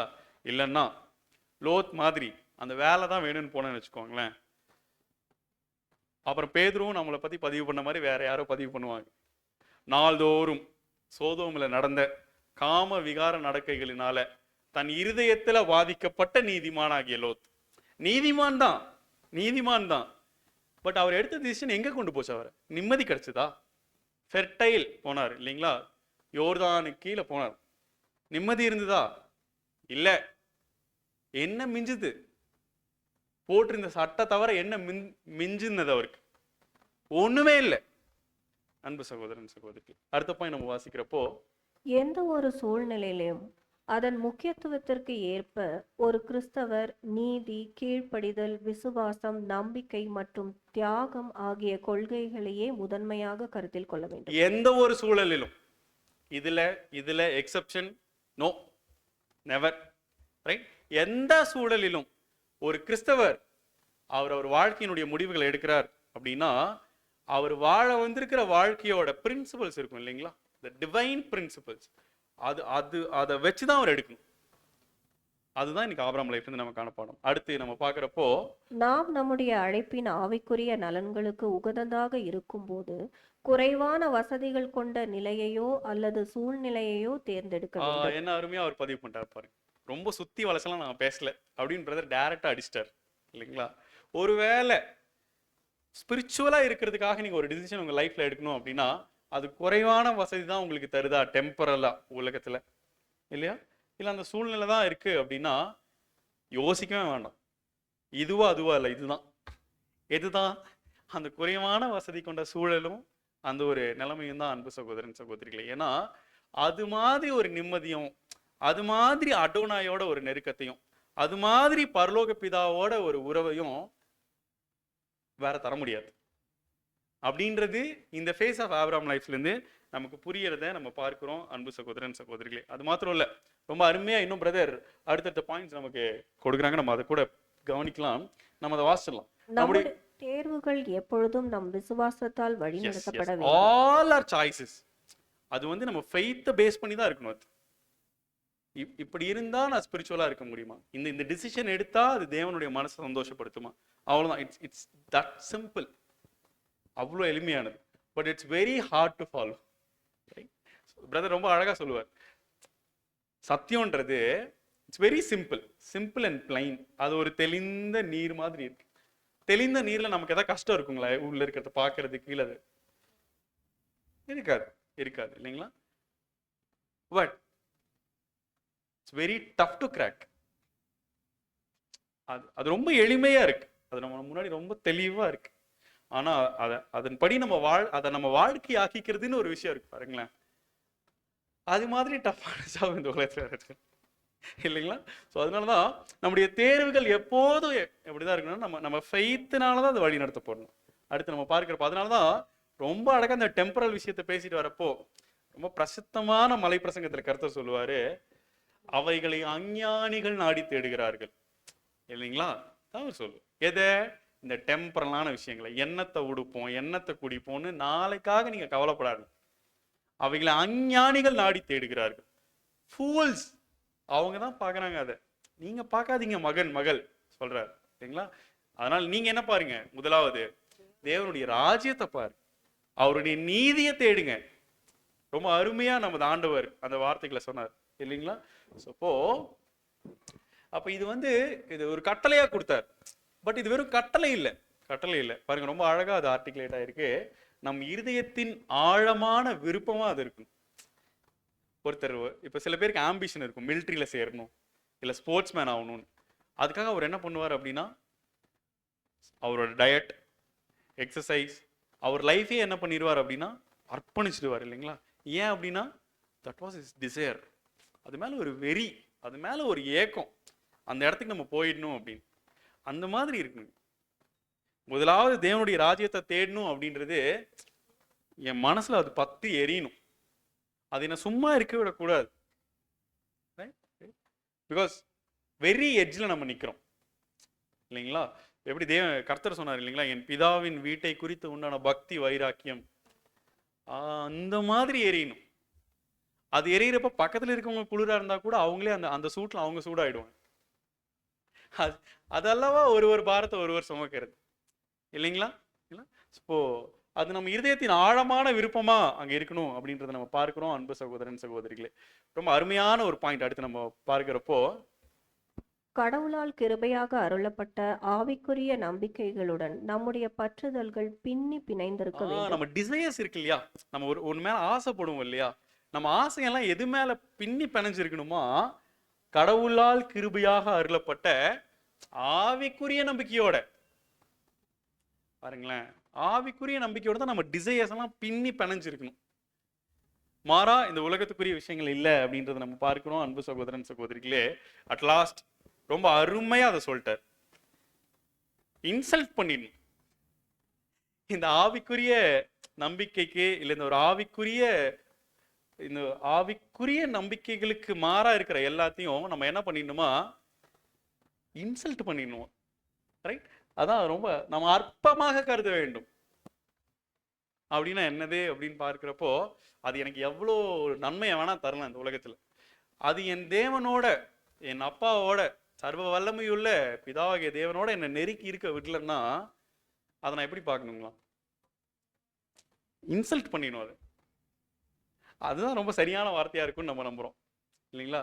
அது குப்பையா பார்க்கணுன்றதுலாம் ரொம்ப அது நமக்கு ஃபீல் ஆக மாட்டேங்குது இல்லைங்களா? அதை இன்சல்ட் பண்ணிடணும். உன்னை இன்சல்ட் பண்ணோன்னா நம்ம அது பக்கம் போவாங்களா? போக மாட்டோம். Right right. அதை அற்பமா என்னணும், அதை பார்க்கறதே நம்ம முகம் சுழிச்சு தான் பார்க்கணும். அந்த மாதிரி இருக்கணும் அப்படின்றத நம்ம பார்க்கிறோம் அன்பு சகோதரன் சகோதரிகளே. அப்படிதான் ஆபிரகாம் பண்ணார் இல்லைங்களா?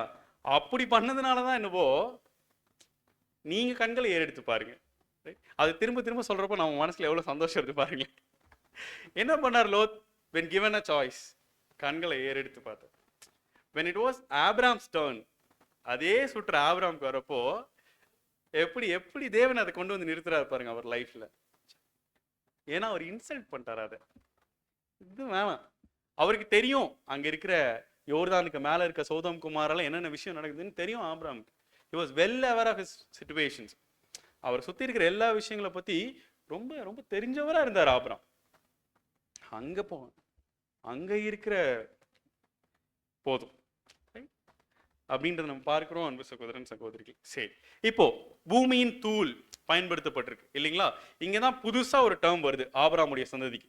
இது வரைக்கும் என்ன வந்திருந்தது இல்ல பின்னாடி என்ன வந்தது அப்படின்னு நமக்கு நல்லா தெரியும்.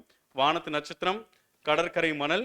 இப்ப அதோட சேர்ந்து இன்னொரு உருவகம் பயன்படுத்தப்படுது இந்த இடத்துல, பூமியின் தூள் அப்படின்றத நம்ம பார்க்கணும் அன்பு சகோதரன் சகோதரிகளே. வெரி சிம்பிள், நமக்கு ரொம்ப நல்லா தெரியும். நம்ம அடுத்த ஸ்லைட் வந்துடலாம் பிரதர். ஸோ அப்போ வானத்து நட்சத்திரங்கள் யாரை அடையாளப்படுத்துது அப்படின்னா அது ஆவிக்குரிய சந்ததியை அதை அடையாளப்படுத்துறது நம்ம பார்க்கிறோம். கடற்கரை மணல் அது யார் அடையாளப்படுத்துது அப்படின்னா ராஜ்யத்துல வரப்போற மனுக்குலத்தை அதை அடையாளப்படுத்துறது பார்க்கிறோம். அப்போ பூமியின் தூள் அது யார் அடையாளப்படுத்துது அப்படின்னா வாக்கு பண்ணப்பட்ட தேசத்தை சுதந்திரிக்க போகிற மாம்சீக இஸ்ரேல் ஜனங்களை அதை அடையாளப்படுத்துறதை நம்ம பார்க்கிறோம் அன்பு சகோதரன் சகோதரிகளே. இதை பத்தின ஒரு டீப் ஸ்டடி கூட நமக்கு இருக்கு. ஏன்னா பேசிக்ல நமக்கு என்ன சொல்லியிருப்பாங்க அப்படின்னா கடற்கரை மணல் வந்து மாம்சீக இஸ்ரேலர் சொல்லியிருப்பாங்க இல்லைங்களா? அதுல உங்களுக்கு விடுறோம் அது எப்படி இது டைம் பேஸ் பண்ணி இந்த உருவகம் பொருந்தி வரும். அது நீங்க உங்க பர்சனல் ஸ்டடீஸ்ல நீங்க வச்சுக்கும்படி நம்ம அன்போடு நம்ம கேட்டுக்கோ. ஸோ அதே மாதிரி மறுபடியும் ஆபிரகாமுடைய அவங்களுடைய வைஃப் குழந்தைங்க விஷயத்துல இருந்தும் இதே ஒரு நிழல் பொருள் வரதும் நமக்கு தெரியும் இல்லைங்களா? அடுத்த ஸ்லைட் நம்ம பார்க்கிறப்போ நமக்கு ரொம்ப பரிச்சயமான விஷயங்கள் தான்.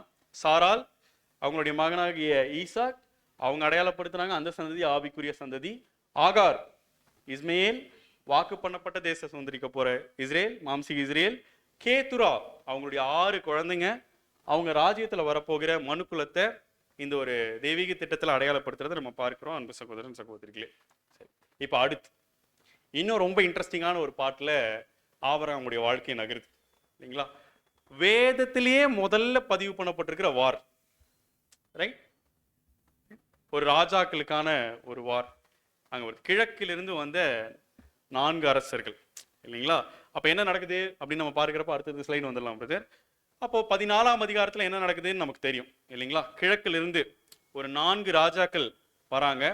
அவங்க சோதோம் அந்த பகுதியில் இருக்கிற 5 ராஜாக்கள் மேல இப்ப என்ன பண்றாங்க அப்படின்னா போர் தொடுக்கிறாங்க. ஏன் அப்படின்னா இவங்க கெதர்லோகமேர் அந்த கிழக்குல இருந்து இருக்கிற ஒரு ராஜா அவங்களுக்கு கீழே தான், அவங்களுக்கு வந்து ரொம்ப அவங்களோட குட் டேர்ம்ஸ்ல தான் இருந்தாங்க 12 வருஷம்.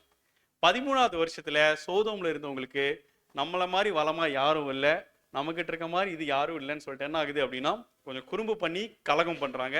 14வது வருஷத்துல அவங்க கொட்டத்தை அடக்கிறதுக்கு கிழக்கிலிருந்து இப்ப என்ன பண்றாங்க அப்படின்னா 4 ராஜாக்கள் அங்க வந்துறதை நம்ம பார்க்கிறோம்.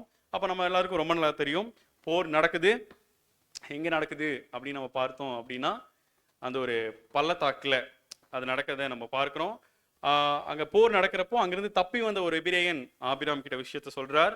ஆபிராம் தன் கூட இருந்தவங்களையும் 318 ஆட்களையும் கூட்டிட்டு போய் வெற்றி கொண்டுட்டு அவர் வர வழியில மெல்கிசேதேக்கை சந்திக்கிறார், சோதோமின் ராஜாக்களையும் சந்திக்கிறார். இதுதான் நடக்குது 14ஆம் அதிகாரத்துல இல்லைங்களா? சரி, இப்போ இதுல நம்ம என்ன பார்க்க போறோம் அப்படின்னு நம்ம பார்த்தோம் அப்படின்னா ஏன் வேதத்தை ரொம்ப நல்லா படிக்கணும் அப்படின்றது. ஃபர்ஸ்ட் பழைய ஏற்பாட்டின் மேலேயும் இல்ல ஆதி ஆகமத்தின் மேல குறிப்பா மற்ற பகுதிகள் கூட ரொம்ப ஹிஸ்டரியா இருக்கிறதுனால ஈஸியா பிலீவ் பண்ணிடுவாங்க. ஈவன் இன்னைக்கு கிறிஸ்துவ உலகம் கூட ஆதி ஆகமத்தை நம்புறதுக்கு ரொம்ப தயங்குறாங்க இல்லைங்களா? ஏன்னா அது நிறைய சிருஷ்டிப்பின் விஷயங்களை பேசுறதுனால, அதுக்கு பின்னாடி இருக்கிற ஆழமான உண்மைகள் தெரியாததுனால அதை நம்புறதுக்கு ரொம்ப தயங்குறாங்க. பட் ஆதியாகமத்தை நம்புறதுக்கான ஒரு முக்கியமான எவிடன்ஸ் என்ன இருக்கு அப்படின்னா, இந்த ஒரு பகுதியில் அங்கே இருக்கிறத நம்ம பார்க்கிறோம். அன்பு சகோதரன் சகோதரிகளே, நம்ம பார்க்கிறப்போ அடுத்த ஸ்லைட் 14ஆம் அதிகாரம் 1-2 அந்த அடுத்த ஸ்லைட் வந்துடலாம், வசனம் வந்துடலாம். ஸோ இங்கே அந்த ராஜாக்களினுடைய பேர்லாம் குறிப்பிடப்பட்டிருக்கு இல்லைங்களா? ஸோ அப்போ பொதுவாக நம்ம எதையாவது நம்புகிறோம், உறுதியாக நம்புகிறோம் அப்படின்னா வில் கிராஸ் வெரிஃபை, ரைட்? ஹிஸ்ட்ரியில் அது நடந்திருக்கா அப்படின்றத நம்ம பார்ப்போம் இல்லைங்களா? ஸோ இப்போ ஹிஸ்ட்ரியில் இது நடந்திருக்கா அப்படின்னு நம்ம பார்க்கிறப்போ எந்தெந்த ராஜாக்கள் கிழக்கிலிருந்து வந்திருக்கிறாங்க அப்படின்னா, சினேயரின் ராஜாவாகிய அம்ராபேலும், ஏலாசாரின் ராஜாவாகிய அரியோகும், ஏலாமின் ராஜாவாகிய கெதர்லா கோமேரும், ஜாதிகளின் ராஜாவாகிய திதியாலும் இருந்த நாட்களில். கரெக்ட். ஸோ அப்போ வந்து 4 ராஜாக்கள் நம்ம நல்லா கவனிக்கலாம். சினேயரின் ராஜாவாகிய அம்ரஃபேல், ஏலாசரின் ராஜாவாகிய அரியோக், ஏலாமின் ராஜாவாகிய கெதர்லகமேர், ஜாதிகளின் ராஜா, இது புவர் டிரான்ஸ்லேஷன். நம்ம பார்க்கிறப்போ அது யாருன்னா கிங் ஆஃப் கோயிம். என்ஐவியில் தெளிவாக அது பதிவாயிருக்கு, நம்ம என்ஐவியை ரெஃபர் பண்ணிக்கலாம். ஜாதிகளின் ராஜான்றது poor translation in Tamil, even in KJV English. So அப்போது அது கோயம் அப்படின்னு வருது, GOIIM, அது வரதை நம்ம பார்க்குறோம் அன்பு சகோதரன் சகோதரிகளே. அப்போ வரலாற்று ஆசிரியர்கள் இதை பற்றி ஆராய்ச்சி பண்ணுறப்போ கிழக்கில் இந்த ஒரு பீரியடில் யார் இருந்திருக்கிறதா அவங்க சொல்கிறாங்க அப்படின்னா, பிரதர் அந்த ஆர்டிக்கிளில் நிறையா கொடுத்துருக்குறாங்க, நீங்கள் பார்க்கலாம். பட் நம்ம ரொம்ப பெருசாக இருக்கிறதுனால நம்ம சின்னதாக மட்டும் எடுத்துட்டோம். அடுத்த ஸ்லைட் நம்ம வர்றப்போ இதே டைமில் சுமேர், லார்சா, ஏலாம் மற்றும் குவிட்னியம் அப்படின்ற இடம்லாம் இருந்திருக்கிறதா வரலாற்று ஆராய்ச்சியாளர்கள் கண்டுபிடிச்சிருக்கிறத நம்ம பார்க்கிறோம் அன்பு சகோதரன் சகோதரிகளே. அப்படி அடுத்த ஸ்லைட் வந்தோம் அப்படின்னா வரலாற்று பதிவுகளில் இந்த மாதிரி தான் அந்த இடங்கள் பதிவாகுது. These are none other than that சினேயர் இல்லைங்களா, அதுதான் வரலாறுல பதிவாயிருக்கிற சுமேர். ஏலாசர் தான் லார்சா, ஏலாம் தான் ஏலாம் அப்படின்னே இருக்கு. தட் கோயம் வந்து குவிட்னியம் அப்படின்னு அங்கே இருக்கிறத நம்ம பார்க்கிறோம் அன்பு சகோதரன் சகோதரிக்கு. பட் இட் வாஸ் நாட் ஒரு இனாஃபான எவிடன்ஸாக இது இல்லை. ஏன்னா இந்த 2 இடத்துலையுமே பைபிளில் பார்த்தாலும் இங்கே தவிர சில இடங்கள் தவிர பதிவாகலை. ரொம்ப ரொம்ப ஒரு சர்டைனாக உறுதியான ஆதாரமாக நம்ம எடுத்துக்க முடியல. வரலாற்று பதிவுகள்லையும் இந்த இடங்கள் இருந்ததுக்கான விஷயங்களை ஒரு சில வரலாற்று ஆராய்ச்சியாளர்களே கம்மியாக அங்கே கொடுத்துருக்கிறத நம்ம பார்க்குறோம் அன்பு சகோதரன் சகோதரிகளே. But 18th century or 19th centuryல பிரதர் அடுத்த ஸ்லைட் கொண்டு வரலாம் பிரதர். சகோதரர் ஜேம்ஸ் பார்க்கின்சன் அப்படின்றவர் வந்துட்டு resolving chronology of the second millennium BC அப்படின்ற ஒரு புக் எழுதியிருக்காரு. அதில் அவர் ரொம்ப தெளிவாக சொல்லிட்டது என்ன அப்படின்னு நம்ம பார்க்கிறப்போ, த அம்ரஃபேல் இருந்தார் இல்லைங்களா, சினேயரின் ராஜாவாகிய அம்ரஃபேல். அதே சமயத்தில் நம்ம சுமேர் அப்படின்னு நம்ம பார்த்தோம் இல்லைங்களா, சுமேரில் ஊர் நம்மூ அப்படின்ற ஒரு கிங் இருந்திருக்கிறாரு. அந்த ஊர் நம்மூவில் வந்து நீங்கள் அந்த அந்த ஒரு பகுதிக்கான லாங்குவேஜில் இருக்கிற வவல்ஸை நம்ம போட்டு பார்த்தோம் அப்படின்னா அது நம் உர் அப்படின்னு கூட சொல்லப்படும். அது அம்ரஃபேல் அப்படின்ற ஒரு பதிவு வரும். ஸோ அப்போ இந்த ஊர் நம்மூ தான் அந்த ஒரு அம்ரஃபேல் அப்படின்றத நம்ம பார்க்குறோம். இது ரொம்ப டீட்டெயில்டாக பிரதர் அந்த ஒரு பேசேஜில் எக்ஸ்பிளைன் பண்ணியிருக்காரு. பட் ஆல்ரெடி இது ரொம்ப பெருசாக இருக்கிறதுனால இவ்வளோ ஹிஸ்ட்ரி பேசினா ரொம்ப தூக்கம் வந்துருன்றதுனால அதை ஸ்லைட்ஸில் ஆட் பண்ணல. ஸோ நீங்கள் அதை வீட்டில் அதை நீங்கள் ரெஃபர் பண்ணிக்கும்படி நம்ம அன்போடு கேட்டுக்கொள்கிறோம் அன்பு சகோதரன் சகோதரிகளே. But this is a very certain evidence. Even இன்னைக்கு ஆதியாகமத்தை நம்ப தயங்குற கிறிஸ்தவ உலகத்துக்கு கூட இவைகள் யாவும் நடந்த நிகழ்வுகளே, இது கதையோ இல்லை ஒரு புனை சுருட்டுகளோ இல்லை, இது வரலாறு, இட்ஸ் அ ஹிஸ்ட்ரி அப்படின்றத உறுதியாக நம்புறதுக்கான பதிவுகளாக தேவன் இந்த விஷயங்களை அங்கே கொடுத்து வச்சிருக்கிறத நம்ம பார்க்குறோம் அன்பு சகோதரன் சகோதரிகளே. அடுத்து இதே சாப்டர்ல என்ன நடக்குது அப்படின்னு நம்ம பார்த்தோம் அப்படின்னா, லோத்தை மீட்கிறது நடக்குது இல்லைங்களா. இப்போ போய் மாட்டிக்கிட்டார். இப்போ அவர் என்ன பண்ணும் அப்படின்னா மீட் எடுக்கணும். சரி, அப்போ நம்ம வசனம் கொண்டு வந்துடலாம். 14 நம்ம கவனிக்கிறப்போ இப்போ ஆபிரகாம் என்ன பண்றாரு அப்படின்னா எத்தனை பேரோட போய் மீட்கிறாருங்க அந்த 5 அரசர்களை? 318 பேர். வெறும் 318 பேரோட மட்டும்தான் போனாரா அப்படின்றது கேள்வி. அப்படித்தானங்க வசனம் போட்டிருக்கீங்க அப்படின்றது உங்க பதில் இல்லைங்களா? ஆமா, வசனம் இங்க அப்படிதான் இருக்கு. பட் ஆபிரகாம் 318 பேரோட மாத்திரம் போல இல்லைங்களா. நம்ம பின்னாடி பார்க்குறப்போ நம்ம அடுத்த ஸ்லைட் கொண்டு வரலாங்க பிரதர். அவர் சொல்லுவார் வந்து அப்போ வந்து தப்பியோடுன்னு எபிரேயன் வந்து சொல்றப்ப இப்போ ஆபிரகாம் எங்க இருக்கார் அப்படின்னா எஸ்கேல், ஆனேர், மம்ரே, இவங்கெல்லாம் வாழ்ந்துட்டு இருந்த பகுதியில தான் அவர் இருக்கிறார் இல்லைங்களா? இவங்களும் அவரோட சேர்ந்து வார்க்கு போயிருக்கிறாங்க. எப்படி பிரதர் சொல்றீங்க அப்படின்னா, அவங்க நல்லா தெரியும். அந்த சாப்டரோட லாஸ்ட்ல அவர் சொல்லுவார், அந்த சோதோமின் அரசர்கள் வந்து நீங்க உங்களுக்கு வேணும்ன்றதை எடுத்துக்கங்கன்னு சொல்றப்போ, நீங்க உங்க பாதரட்சியின் வார் கூட எனக்கு வேண்டாம், வாலிபர் சாப்பிட்டும், அவங்க சாப்பிட்டது போக என் கூட வந்த ஆனேர், எஸ்கேல், மம்ரே இவங்களோட பங்கை கொடுத்துடுங்க, நம்ம போயிடுறோம் அப்படின்னு அவர் சொல்றதை நம்ம பார்க்கிறோம் இல்லைங்களா? அப்ப போருக்கு பொதுவா ஃபர்ஸ்ட் வசனத்தை படிச்சோடனே நமக்கு என்னதான் ஒரு ஒரு இது இருக்கும், ஒரு பெர்ஸ்பெக்டிவ் இருக்கும் அப்படின்னா, 318 பேரோட மாத்திரம் இல்லை, அவங்க ஹெல்ப் பண்ணியிருக்கிறாங்க. கூட இருந்தவங்களும் வந்துட்டு அந்த அளவுக்கு அவர் குட் டேர்ம்ஸ்ல கூட இருந்தவங்களோடையும் அவர் இருந்திருக்கிறத நம்ம பார்க்க முடியுது, அன்பு சகோதரன் சகோதரிகளே இல்லைங்களா? ஸோ அப்போ இதுல இருந்து நமக்கான என்ன பாடம் அப்படின்னா, என்ன பாடம் யோசிச்சோம் அப்படின்னா, மனுஷருக்கு முன்பாகவும் நம்ம என்ன பண்ணோம் அப்படின்னா, யோகியமானவைகளை செய்ய நாடணும் இல்லைங்களா? அவங்கெல்லாம் புறஜாதிகள் தான், ரைட்? வார் கூப்பிடுறாங்க. யாருக்கு அகெயின்ஸ்டான வார்க்குங்க? தொடர்ந்து 4-5 வெற்றிகளை பார்த்துட்டு சோதோமின் 5 ராஜாக்களை முறியடிச்சுட்டு போயிருக்கிற மிக வலிமையான 4 அரசர்களோட போருக்கு கூப்பிடுறப்போ நம்ம போவோங்களா? நம்ம பக்கத்து வீட்டுக்கார் ஏதோ ஒரு ஆக்சிடென்ட் பண்ணிட்டார், 2 மணிக்கு ஃபோன் வருது, இந்த மாதிரி சிக்கிட்டேன். போறதுக்கு முன்னாடி நம்ம என்னென்ன யோசிப்போங்க?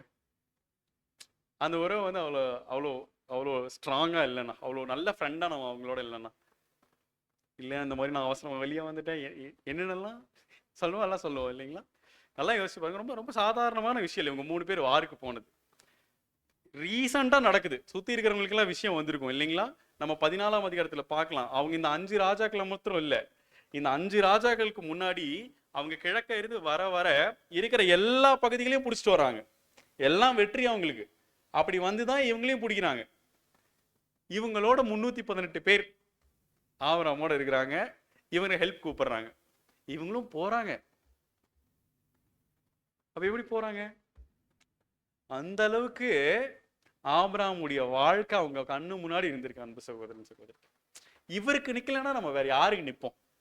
அதானங்க ஆட்டிடியூட், அதுதானே ஆட்டிடியூட். அந்த அளவுக்கு நீதியுள்ள வாழ்க்கைய தேவ சமூகத்துல மாத்திரம் இல்லை, அவர் வாழ்ந்துட்ட மனுஷங்களுக்கு மத்தியில, புறஜாதிகளுக்கு மத்தியிலே அவர் வாழ்ந்திருக்கிறார், அன்பு சகோதரன் சகோதரிகள். அதனாலதான் நாட்கள்ல அப்போஸ்தலர்கள் அதை ரொம்ப அழகா எழுதுறாங்க, நீங்க மனுஷருக்கு முன்பாகவும் யோகியமானவைகளை செய்ய நாடுங்கள் அப்படின்னு. ரைட்? ஸோ அதை இங்க நம்ம பார்க்கிறோம், அன்பு சகோதரன் சகோதரிகளே. அடுத்து இன்னொரு பாயிண்ட் என்ன அப்படின்னு நம்ம பார்க்கிறப்போ, சோதோமின் ராஜாக்கள் கேட்டு இவர் வாருக்கு போல இல்லைங்களா? இவர் தான் எல்லாத்தையும் பிடிச்சிட்டு வர்றார். இப்ப இதெல்லாம் யாருக்கு சொந்தம்? யாருக்கு சொந்தம்? ஆபிரகாமுக்கு தான் சொந்தம் இல்லைங்களா? நீங்க எடுத்துக்கோங்க சொல்றப்ப என்ன சொல்றாருங்க? உங்களால நான் செல்வந்தர் ஆனேன்னு நீங்க சொல்லாத படிக்கு உங்க செப்பல்ல இருக்கிற வார் கூட என்ன பண்ண வேண்டாம், எனக்கு வேண்டாம். How noble he is. என்ன ஒரு நேர்மையான உள்ளம். தேவ சமூகத்துல மாத்திரம் இல்லை, அவர் வாழ்ந்துட்டு ஜனங்களின் மத்தியில கூட, அன்பு சகோதரன் சகோதரிக்கு.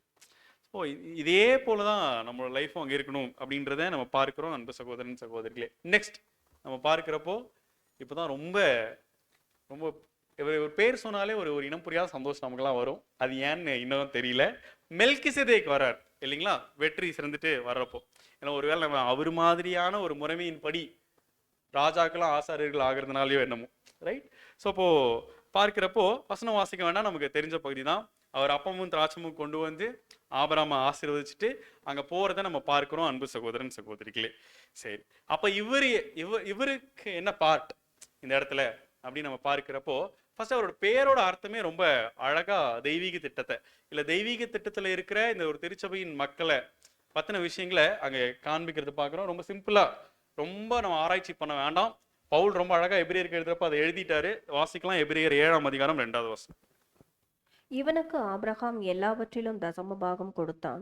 இவனுடைய முதற் பேராகிய மெல்கிசேதேக்கு என்பதற்கு நீதியின் ராஜா என்றும், பின்பு சாலேமின் ராஜா என்பதற்கு சமாதானத்தின் ராஜா என்றும் அர்த்தமாம். அவரோட பேர் அர்த்தத்தை நம்ம ரொம்ப கஷ்டப்பட்டு கண்டுபிடிக்க வேணாம். அப்போஸ்தலர் பவுலே எபிரேயருக்கு எழுதுறப்போ ரொம்ப சிம்பிளா பிளைனா எழுதி அங்க முடிச்சுட்டு தான் நம்ம பார்க்கிறோம் அன்பு சகோதரன் சகோதரிகளே. அப்போ பிரதர் பின்னாடி அடுத்த ஸ்லைட் கொண்டு வந்துடலாம். வரப்போ மெல்கி செதேக் அதை ரெண்டா பிரிச்சிடலாம். மெல்கி அப்படின்னா கிங்னு மீனிங் சரிங்களா, ஜெதேக் அப்படின்னா ரைச்சியஸ்னு மீனிங், ரைட், நீதியுள்ள ராஜா. அடுத்து கிங் ஆஃப் சாலேம் இல்லைங்களா, சாலேம் அப்படின்றது சமாதானம்னு போறோம் இல்லைங்களா, அவர் சமாதானத்தின் ராஜா அப்படின்றதும் அவருடைய பேரின் அர்த்தமா அங்க இருக்கிறது நம்ம பார்க்கிறோம் அன்பு சகோதரன் சகோதரிகளே. அந்த பேர் போலயே அவரு உன்னதமான தேவனுக்கு மிகச்சிறந்த ஒரு ஆசாரிய ஊழியம் பண்ணின ஒரு உன்னதமான தெய்வ மனிதனா அவர் இருந்திருக்கிறார். அதனாலதான் அவரு பேர் அர்த்தத்துல நம்ம அந்த முறைமையின்படி தாவீது வர்றார் பின்னாடி இல்லைங்களா, அதே இதுல கர்த்தர் இயேசு வரார், அவர் பின்னாடியே நம்மளும் அந்த முறைமையின்படியான அந்த ஒரு வாக்கு பண்ணப்பட்ட விஷயங்களை நம்ம பெற்றுக்கொள்ள போகிறோம் அன்பு சகோதரன் சகோதரிகளே. சரி, இப்போ பல வருஷங்களுக்கு பின்னாடி இதே மெல்கிசேதேக்கோட லீனியேஜ்ல இன்னொருத்தர் வர்றார். அவர் யாரு அப்படின்னு நம்ம பார்க்கிறோம், அதோனி செதேக். அடுத்த ஸ்லைட் கொண்டு வந்தலாம். அதோனி செதேக் இவரை பத்தி யோசுவால 10ஆம் அதிகாரத்துல நம்ம பார்க்க முடியும். அப்ப இவர் என்ன பண்றாரு அப்படின்னு நம்ம பார்த்தோம் அப்படின்னா, எரிகோ மற்றும் ஆயி நகரங்களை வந்துட்டு யோசுவா கைப்பற்றுகிறார். இதனால என்ன பண்ணிடுறாங்க அப்படின்னா, கிபியோனியர்கள் வந்து இஸ்ரேலரோட ரொம்ப இணக்கமா இருக்கிறாங்க. இப்ப இது யாருக்கு பிடிக்கல அப்படின்னா, சாலேமின் ராஜாவா இப்ப இருக்கிற அதோனி செதேக்கு பிடிக்கல. அவர் என்ன பண்றாருன்னா, கூட இருந்தவங்களை சேர்த்துட்டு இஸ்ரேலோட இணக்கமா இருக்கிறதுனால கிபியோனியர்கள் மேல என்ன பண்ணுவார் அப்படின்னா, போருக்கு போறத நம்ம இந்த பகுதிகளில் வாசிக்க முடியும் அன்பு சகோதரன் சகோதரிகளே. பேர் அதுதான் பாருங்க, அதோனி செதேக். ஆனா அவர் தன் தகப்பனாய் இருக்கிற மெல்கி செதேக் போல ஒரு நீதியுள்ள ராஜா இல்லை, தன் தகப்பனான மெல்கி செதேக் போல ஒரு சமாதானத்தின் ராஜாவா இல்லை. பட் பேரு மட்டும் ஒண்ணு.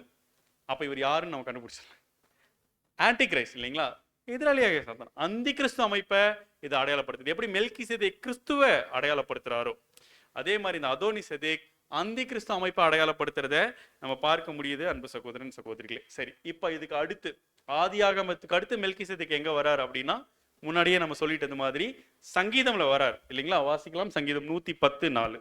நீர் மெல்கிசேதேக்கின் முறைமையின்படி என்றென்றைக்கும் ஆசாரியராய் இருக்கிறீர் என்று கர்த்தர் ஆணையிட்டார், மனம் மாறாமலும் இருப்பார். ஓகே, இப்ப நீங்க சொல்லுங்க, எப்படி தாவீது மெல்கிசேதேக்கின் முறைமையின்படி வரார் ராஜாவா? அவர் ஆசாரியரா? இல்ல. எப்படி வரார் அப்படின்னு நம்ம பார்க்கிறப்போ லிட்டரலா வரல. பட் தேவன் ரொம்ப அழகா இந்த விஷயங்களை தாவீதுடைய அரசாட்சியில கொண்டு வரார். முதல் இஸ்ரேல் ராஜா எருசலேம் மேல ராஜா ஆகிறது யார் தான் அப்படின்னா, தாவீது தான். கிங் ஆஃப் சாலேம் நிறைவாயிடுச்சுங்களா. எருசலேம் இவர் தான் ஃபர்ஸ்ட் எருசலேமின் மேல அதிகாரத்தை சவுல் டைம்ல இல்ல, தாவீது டைம்ல தான் ஃபர்ஸ்ட் வருது. அடுத்து நம்ம பார்க்கிறப்போ அடுத்த ஸ்லைட் கொண்டு வரலாம்.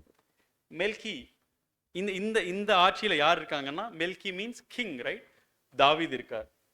ஜதேக் அப்படின்னா ரைச்சியஸ் இல்லைங்களா, அவரோட பீரியட்லயே ரைட் ஆரோனுடைய வழியில வந்த ஜாதோக் யாரா இருக்கிறார் அப்படின்னா, ஒரு மிகச்சிறந்த ஆசாரிய ஊழியத்தை தாவீதுனுடைய டைம் லைன்ல அவர் பண்ணதை நம்ம பார்க்க முடியுது அன்பு சகோதரன் சகோதரிகளே. பாருங்க, தேவன் எவ்வளவு அழகா அதை அப்படி வந்து அப்படி வச்சிருக்காரு பாருங்க, எப்படி பின்னி பிணைஞ்சிருக்கு ஒவ்வொரு விஷயமும், நடந்திருக்கிற ஒவ்வொரு நிகழ்வுகளும் ஒவ்வொரு நிழலும். இதனாலதான் என்னமோ தீர்க்கதரிசி ரொம்ப அருமையா சொல்லிட்டாரு, come let us reason together அப்படின்னு இல்லைங்களா. வேத வாக்கியங்களை ஆராய்ஞ்சு பார்க்கலாம் வாங்க. ரைட், உங்களுடைய வார்த்தைகள், எரேமியா ரொம்ப அருமையா அந்த விஷயத்தை பதிவு பண்றாரு இல்லைங்களா. உங்களுடைய வார்த்தைகள் கிடைத்த உடனே நான் புக்கை மூடி வச்சுட்டு அப்படி எழுதல, தீர்க்கதரிசி ரொம்ப அருமையா அதை எழுதுறாரு. உங்களுடைய வார்த்தைகள் கிடைத்த உடனே அவைகளை நான் என்ன பண்ணேன் அப்படின்னா உட்கொண்டேன் அப்படின்னு எழுதுறாரு இல்லைங்களா. அந்த அளவுக்கு டீப் ஸ்டடி நம்ம கிட்ட இருக்கணும், ஸ்பெஷலி இந்த மாதிரி ஒரு டைம்ல அன்பு சகோதரன் சகோதரிகளே. அப்ப இந்த பிற்காலத்துல உண்மையான மெல்கிசேதேக் ஆகிய கிறிஸ்துவிடம் இந்த ரெண்டு பதவியும் என்னப்பாச்சு அப்படின்னா ஒரு சேர காணப்பட்டதை நம்ம பார்க்க முடிஞ்சதை நம்ம பார்க்கிறோம் அன்பு சகோதரன் சகோதரிகளே. சரி, இப்ப அடுத்து நிகழ்வுக்கு நம்ம வந்துடலாம் டக்குன்னு. உடன்படிக்கையின் நிகழ்வு. என்ன பிரதர் உடன்படிக்கை நடக்குது அப்படின்னு நம்ம பார்த்தோம் அப்படின்னா, வந்தாச்சு கானானுக்கு, எகிப்துக்கு போறோம், மேலே வரோம், நிறைய பிரச்சனை, தேவன் கூட இருக்கிறார், எல்லாம் வழி நடத்துறார். இன்னும் என்ன இல்லைங்க, குழந்தை இல்லை இல்லைங்களா? குழந்தை இல்லை. அப்போ தேவன் கிட்ட கேட்கிறார், அப்பா இல்ல தேவனே, ஆண்டவரே, இதோ என் வீட்டில் இருக்கிறார் இல்லையா எலியேசர், இவர் ஒரு வேளை என் சுதந்திரவாளியா இருப்பாரா அப்படின்னு கேட்கிறப்ப தேவன் என்ன சொல்லிடுறாங்க? இல்ல இல்ல இல்ல ஆபிரகாம், it will come from your own bowel. உன் கற்ப பிறப்பா இருப்பவனே என்ன பண்ணுவார் அப்படின்னா உங்களுக்கு சுதந்திரவாளியா இருப்பார் அப்படின்றத அங்க சொல்றதை நம்ம பார்க்கோம், அன்பு சகோதரன் சகோதரிகளே. சரி, அப்போ இதை நான் எதனால அறிவேன் அப்படின்னு கேட்கிறப்ப இப்ப என்ன சொல்றாரு அப்படின்னா, நீங்க என்ன பண்ணுங்க, 3 கிடாரி, 3 ஆட்டுக்கடா, 3 ஆடு இல்லைங்களா, அதை கொண்டு வாங்க. ஒரு காட்டுப்புறா, அப்புறம் இன்னொரு பறவையும் நீங்க என்ன பண்ணுங்க அப்படி ஒரு புறா மற்றும் ஒரு காட்டுப்புறா தயார் பண்ணுங்க, அதை 2ஆ பிரிங்க அப்படின்னு சொல்றாரு. இப்போ அதே மாதிரி அப்புறம் வராரு, அந்த ஒரு கிடாரி, வெள்ளாடு, ஆட்டுக்கடா, இது 3க்கும் 3 வயசு இருக்கணும் இல்லைங்களா. புறாக்களுக்கு அந்த பறவைகளுக்கான வயசு குறிப்பிடப்படல, மேபி 1 வயசு அது இருக்கலாம் அப்படின்னு பிரதர் அங்கே குறிப்பிடுறதை நம்ம பார்க்கிறோம். இப்போ இவர்கள் யாவற்றையும் கொண்டு வந்துட்டு அந்த 3 விலங்குகளை மட்டும் என்ன பண்றாருன்னா 2 துண்டா வெட்டி 2 பக்கம் அவர் வைக்கிறார். அந்த 2 பறவைகளை எதுவும் பண்ணல. பறவைகள் மாம்சத்தை சாப்பிட போறப்ப அதை தடுத்துடுறார். நல்ல இரவு ஆகுது, தூங்கிடுறார். தூங்குறப்ப இப்ப தரிசனத்துல என்ன ஆகுது அப்படின்னா, தேவன் வந்துட்டு சொல்றாரு, இந்த தேசத்தை உங்களுக்கு கொடுப்பேன், ஆனா எப்ப நடக்கும் அப்படின்னா உடனே நடக்காது. Right, there will be a delay. 400 வருஷத்துக்கு அப்புறம் அவங்க பல கடினமான சூழல்கள் உங்க சந்ததி கடந்து போய் திரும்ப வந்து இந்த தேசத்தை சுதந்திரிப்பாங்க அப்படின்னு சொல்றாரு. ஒரு புகைக்கிற சூளை மாதிரி ஒரு அக்கினி ஜுவாலை அந்த 2 துண்டங்களின் நடுவே அங்க கடந்து போகுது அப்படின்றத இந்த ஒரு விஷயத்துல நம்ம பார்க்கிறோம். அதை தாண்டி என்ன பண்ணிடுவார் அப்படின்னா எல்லைகளை இங்கதான் குறிக்கிறார். எங்கிருந்து எங்க வரைக்கும், எகிப்து நதி துவங்கி ஐப்ராத்து நதி வரைக்கும் என்ன இருக்கும் அப்படின்னா இந்த ஒரு தேசம், இந்த ப்ராமிஸ் லேண்ட் அங்க இருக்கும் அப்படின்ற எல்லை குறிப்பும் இந்த ஒரு அதிகாரத்துல நடக்கிறது நம்ம பார்க்கிறோம், அன்பு சகோதரன் சகோதரிகள். சரி, இதுக்கு என்ன அர்த்தம் அப்படின்னு நம்ம பார்த்தோம் அப்படின்னா, ஃபர்ஸ்ட் இந்த அடையாளங்கள் நம்ம பார்த்து முடிச்சிடலாம். நிறைய நம்பர்ஸ் இங்க வந்திருக்கு இல்லைங்களா. 3 வயசு இருக்கிற 3 விலங்குகளை அவர் கொண்டு வரணும் இல்லைங்களா. அப்ப 3ன்ற எண் எதை குறிக்குது அப்படின்னு நம்ம பார்த்தோம் அப்படின்னா, ஸ்லைட் கொண்டு வரலாங்க பிரதர். அடுத்த ஸ்லைட் பார்க்கிறப்போ 3 எங்கெங்கெல்லாம் வருது அப்படின்னு நம்ம பார்த்தோம் அப்படின்னா, கல்லறையில 3 நாள், காட்டி கொடுக்க பயன்படுத்தப்பட்டது 30 வெள்ளிக்காசு, மரியாள் அபிஷேகம் பண்ண தைலத்தோட விலை 300 இல்லைங்களா. பெந்தேகொஸ்தே நாள்ல ரட்சிக்கப்பட்டவங்க 3000 புருஷர்கள். எல்லா இடத்துலையும் 3 வரும். அப்ப இந்த எல்லா இடத்தையும் காமனா இணைக்கிற ஒரு பாயிண்ட் என்ன அப்படின்னு நம்ம பார்க்கிறப்போ, பாவ நிவாரணம் சம்பந்தப்பட்ட எல்லா இடத்துலையும் பாருங்களேன், நல்லா கவனிச்சோம்னா பாவ நிவாரணம் எங்கெல்லாம் வருதோ அந்த சம்பந்தப்பட்ட எல்லா இடத்துலையும் 3 வருது. அப்ப இந்த 3 எதை அடையாளப்படுத்துது அப்படின்னு நம்ம பார்க்கிறப்போ, கர்த்தராகிய இயேசு கிறிஸ்துவின் மூலம் கிடைக்க போகிற பாவ நிவாரணத்தை அதை அடையாளப்படுத்துது. அதனாலதான் 3 வயது இருக்கிற 3 விலங்குகளை நீங்க என்ன பண்ணுங்க, கொண்டு வாங்க இல்லைங்களா. அடுத்து இப்ப 3 3 3 9 அந்த புறாக்களுக்கு 1 வயசு புறா, காட்டு புறா அப்படின்னு வச்சிட்டோம்னா, இப்போ அடுத்த மொத்த நம்பர் என்ன வருது அப்படின்னு நம்ம பார்த்தோம் அப்படின்னா 11 வருது இல்லைங்களா, வயதுகளின் கூட்டுத்தொகை. அடுத்த ஸ்லைடு வந்துடலாங்க. அப்ப இந்த 11 எங்கெல்லாம் வேதத்துல வருது அப்படின்னு நம்ம பார்த்தோம் அப்படின்னா, யாத்ராகமம் 26:9 ஆசரிப்பு கூடாரத்தின் விஷயங்களை அவரு தேவன் சொல்லிட்டு வரப்ப என்ன சொல்லுவார் அப்படின்னா, அந்த ஆசரிப்பு கூடாரத்தின் மூடு திரைகள் இருக்கு இல்லைங்களா, அதை நீங்க என்ன பண்ணுங்க, 11 மூடு திரைகள் இருக்கும். 5 இல்லைங்களா, 5 மூடு திரைகளை ஒன்றாகவும் 6 மூடு திரைகளை ஒன்றாகவும் இணைக்கணும் அப்படின்னு அங்க இருக்கிறத நம்ம பார்க்கிறோம் இல்லைங்களா. அடுத்து நம்ம பார்க்கிறப்போ நியாயாதிபதிகள்ல த கிரேட் சாம்சன் இல்லைங்களா, மாவீரனாகிய சிம்சோன், அவருடைய வீழ்ச்சி வரும். அவங்க அந்த அந்த பெண் கிட்ட போயிட்டு என்ன பண்ணுவாங்கன்னா பேசுவாங்க, அவர் என்னென்னலாம் பண்றான்னு நீங்க எங்களுக்கு காமிச்சு கொடுங்க, அதுக்கு நாங்க ஒவ்வொருத்தரும் உங்களுக்கு என்ன தரோம் அப்படின்னா 1100 வெள்ளிக்காசு உங்களுக்கு கொடுக்குறோம் அப்படின்னு சொல்றாங்க இல்லைங்களா. அடுத்து சீனாய் மலையிலிருந்து வாக்கு பண்ணப்பட்ட அந்த ஒரு பிரயாண தூரம், அது எவ்வளவு நாள் அப்படின்னு நம்ம பார்க்கிறப்போ 11 நாள் தூர பிரயாணம் இருக்கும். இங்க எல்லாத்துலயும் பார்த்தோம்னா இந்த இடங்கள்லாம் 11 அப்படின்ற நம்பர் வந்திருக்கிறத நம்ம பார்க்க முடியுது. எந்த இடங்கள்லாம் அடுத்த ஸ்லைடு வந்துடலாம் பிரதர். ஆசரிப்பு கூடாரத்துல பார்க்கிறோம், சிம்சோன் விஷயத்துல பார்க்கிறோம், சீனாய் மலையிலிருந்து கானான் தேசத்தின் எல்லை வரையிலான பயணம் பார்க்கிறோம், 11 வருது. சரி, இதெல்லாம் காமனா இருக்கிற விஷயம் என்ன அப்படின்னு நம்ம பார்த்தோம் அப்படின்னா, நீங்க நல்லா ஸ்கிரிப்ட்ல படிச்சுட்டு வந்துட்டு எங்கள்கிட்ட கேள்வியா கேட்குறீங்க அப்படின்றது எனக்கு புரியுது நீங்க கேட்கறது. அப்ப இதெல்லாம் காமனா இருக்கிற விஷயம் என்ன அப்படின்னு நம்ம பார்க்கிறப்போ அந்த ஒரு ஜேர்னி இல்லைங்களா? இப்போ பரிசுத்தவான்கள் தங்கள் ஆண்டவருடன் இணைந்து செய்யும் பலியின் ஜீவிய வாழ்க்கையில அவங்களுக்கு இருக்கிற பங்கு எப்படி கண்டுபிடிக்கலாம்? ஆசரிப்பு கூடாரம் எதை அடையாளப்படுத்துதுங்க? இந்த லைஃப் அடையாளப்படுத்துது இல்லைங்களா? பிரகாரம், பரிசுத்த ஸ்தலம், மகா பரிசுத்தலம். இதுதான் ப்ராசஸ் ஒருத்தர் மகா பரிசுத்தலத்துக்குள்ள போறதுக்கு.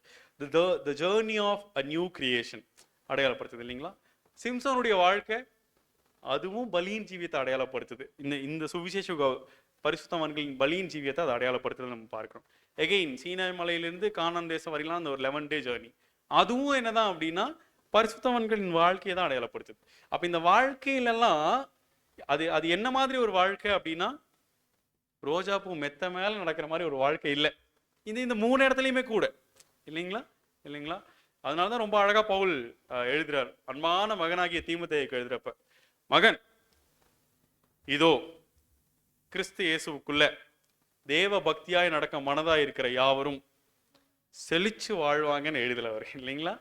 துன்ப மனசு இருக்கா? மனசு இருந்தாலே என்ன ஆயிடுச்சு அப்படின்னா ரைட். ஸோ அதான் beauty of this life right. அதுதான். ஸோ அப்போ இந்த ஒரு 11 அப்படின்ற என்ன எதை அடையாளப்படுத்துது அப்படின்னு நம்ம பார்க்கிறப்போ கர்த்தராகிய இயேசு கிறிஸ்துவனோட பலியின் ஜீவியத்துல நமக்கு இருக்கிற பங்கு, நம்முடைய பலியின் ஜீவிய வாழ்க்கையை அதை அடையாளப்படுத்துறதை நம்ம பார்க்கிறோம் அன்பு சகோதரன் சகோதரிகளே. அடுத்து இன்னொரு நம்பர் அங்க பயன்படுத்தப்பட்டிருக்கு இல்லைங்களா? எத்தனை வருஷம் கழிச்சு அவங்க திரும்பி வருவாங்க அப்படின்னு நம்ம பார்த்தோம் அப்படின்னா 400 வருஷம் உபத்திரவப்படுவார்கள், அதுக்கப்புறம் அவங்க திரும்பி வருவாங்க இல்லைங்களா? சரி, இந்த 400 வருஷத்தை அப்படியே ப்ராஃபட்டிக்கல் இயர்ல நம்ம எடுத்தோம் அப்படின்னா என்ன வரும் அப்படின்னு நம்ம பார்க்கிறப்போ 400 × 360 1,44,000 வரும் இல்லைங்களா? 400 வருஷம் முடிஞ்சாதான் வாக்கு பண்ணப்பட்ட தேசம் கிடைக்கும். 1,44,000 பேர் நிறைவு அடைஞ்சாதான் பூமிக்கு சுவிக்ஷம் கிடைக்கும் இல்லைங்களா? எவ்வளோ அருமையா தேவன் அதை கொண்டு வந்து நிறுத்துறாரு பாருங்களேன் மறுபடி.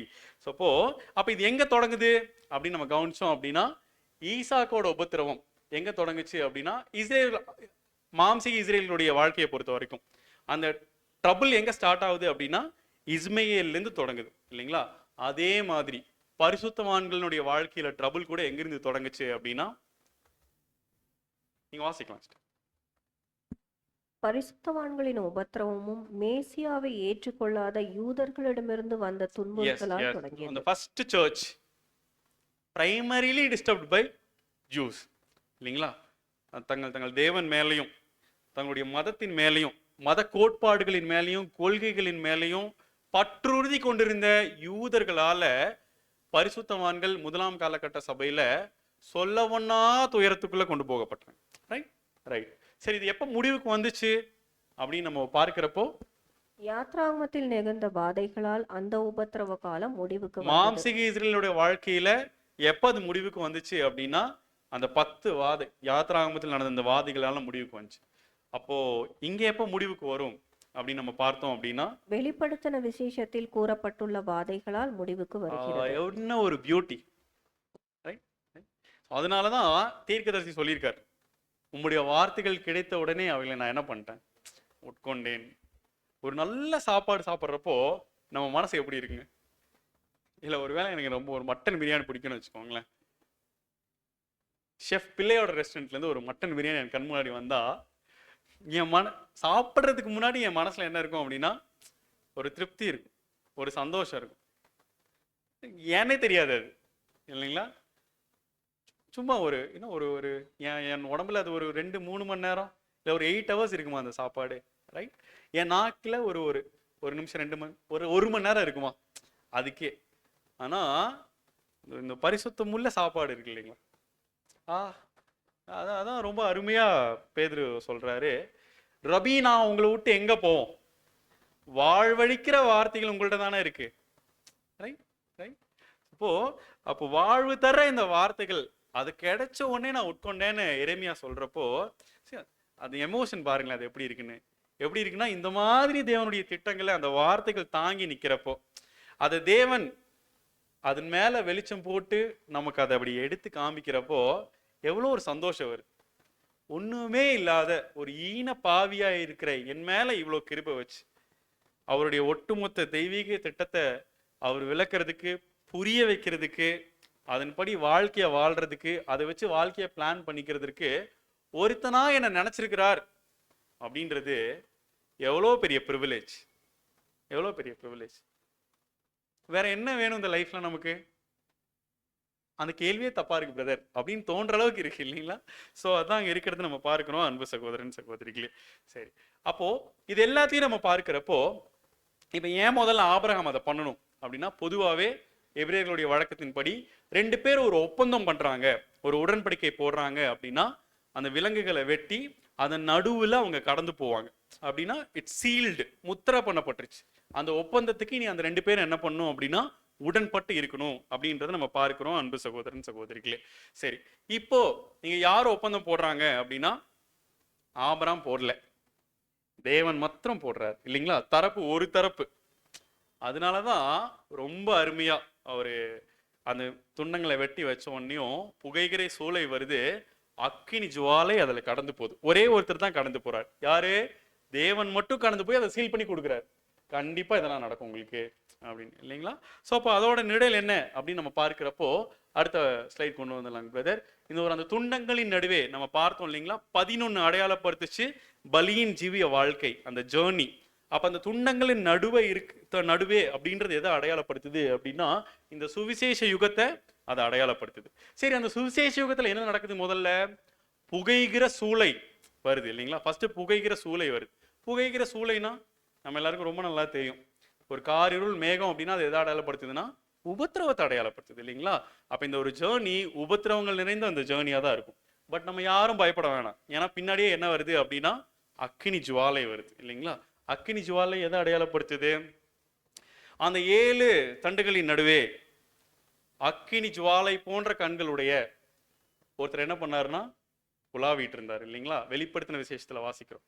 அப்ப 7 காலகட்ட சபைகளின் நடுவே யாருதான் இருந்து இந்த 7 காலகட்ட சபையை நடத்துறாரு அப்படின்னா கிறிஸ்து இயேசு. எவ்வளவு அருமையா அந்த அந்த உணவு இல்லைங்களா? எரேமியாவை நம்மலாம் நினைச்சுக்கலாம். அந்த வார்த்தைகள் கிடைத்த உடனே ஸோ அவ்வளோ அருமையா அது அங்கே பொருந்தி வரதை நம்ம பார்க்கிறோம் அன்பு சகோதரன் சகோதரிகளே. அப்போ இந்த ஒரு பார்ட் இதான் நமக்கு அங்கே தெரிவிக்கிறத, இந்த ஒரு தெய்வீக திட்டத்தை தாங்கி நிற்கிறத நம்ம பார்க்க முடியுது. நெக்ஸ்ட் நம்ம போயிடலாம் இஸ்மேலிருந்து ஈசாக்கு வரைக்கும். 85 வயசு ஆயிடுச்சு, ப்ராமிஸ் வந்துட்டே இருக்கு, ரீகன்ஃபர்மேஷன் சொல்லிட்டே இருக்கார் தேவன். ஆனா குழந்தை இல்லை. லோத் போயிட்டாங்க, எலியேசர் இல்லை சொல்லிட்டாங்க, இன்னும் வரல. சரி, இப்படி விட்டா வேலைக்கு ஆகாதுன்னு சொல்லிட்டு இப்ப சாரா என்ன பண்றாங்க அப்படின்னா நீங்க என்ன பண்ணுங்க, நம்ம வீட்டுல பணிப்பெண்ணா இருக்கிற ஆகாரோட சரிங்க, அவங்களால ஒரு குழந்தை உண்டாகட்டும் அப்படின்னு ஆபிரகாம் என்ன பண்ணிடுறாங்க அப்படின்னா கேட்டுறாங்க. 86 வயசுல யார் வந்துடுறாங்க அப்படின்னா இஸ்மேல் வந்துடுறத நம்ம பார்க்கிறோம் அன்பு சகோதரன் சகோதரிகளே. அப்போ இப்ப இஸ்மேல கர்ப்பம் தரிச்சிருக்கிறவ இப்ப ஆகார் என்ன பண்ணிடுறாங்க அப்படின்னா தன்னுடைய நாச்சியாரை அவங்க என்ன பண்றாங்கன்னா கொஞ்சம் ஏளனமா நடத்துனாங்க. இப்ப இது யாரால பொறுத்துக்க முடியல அப்படின்னா சாராயில பொறுத்துக்க முடியல. ஆபிரகாம்கிட்ட கம்ப்ளைண்ட் போகுது, உங்க கைக்கு நேரிடுறத அவங்களுக்கு பண்ணிடுங்க சொல்லிடுறார்.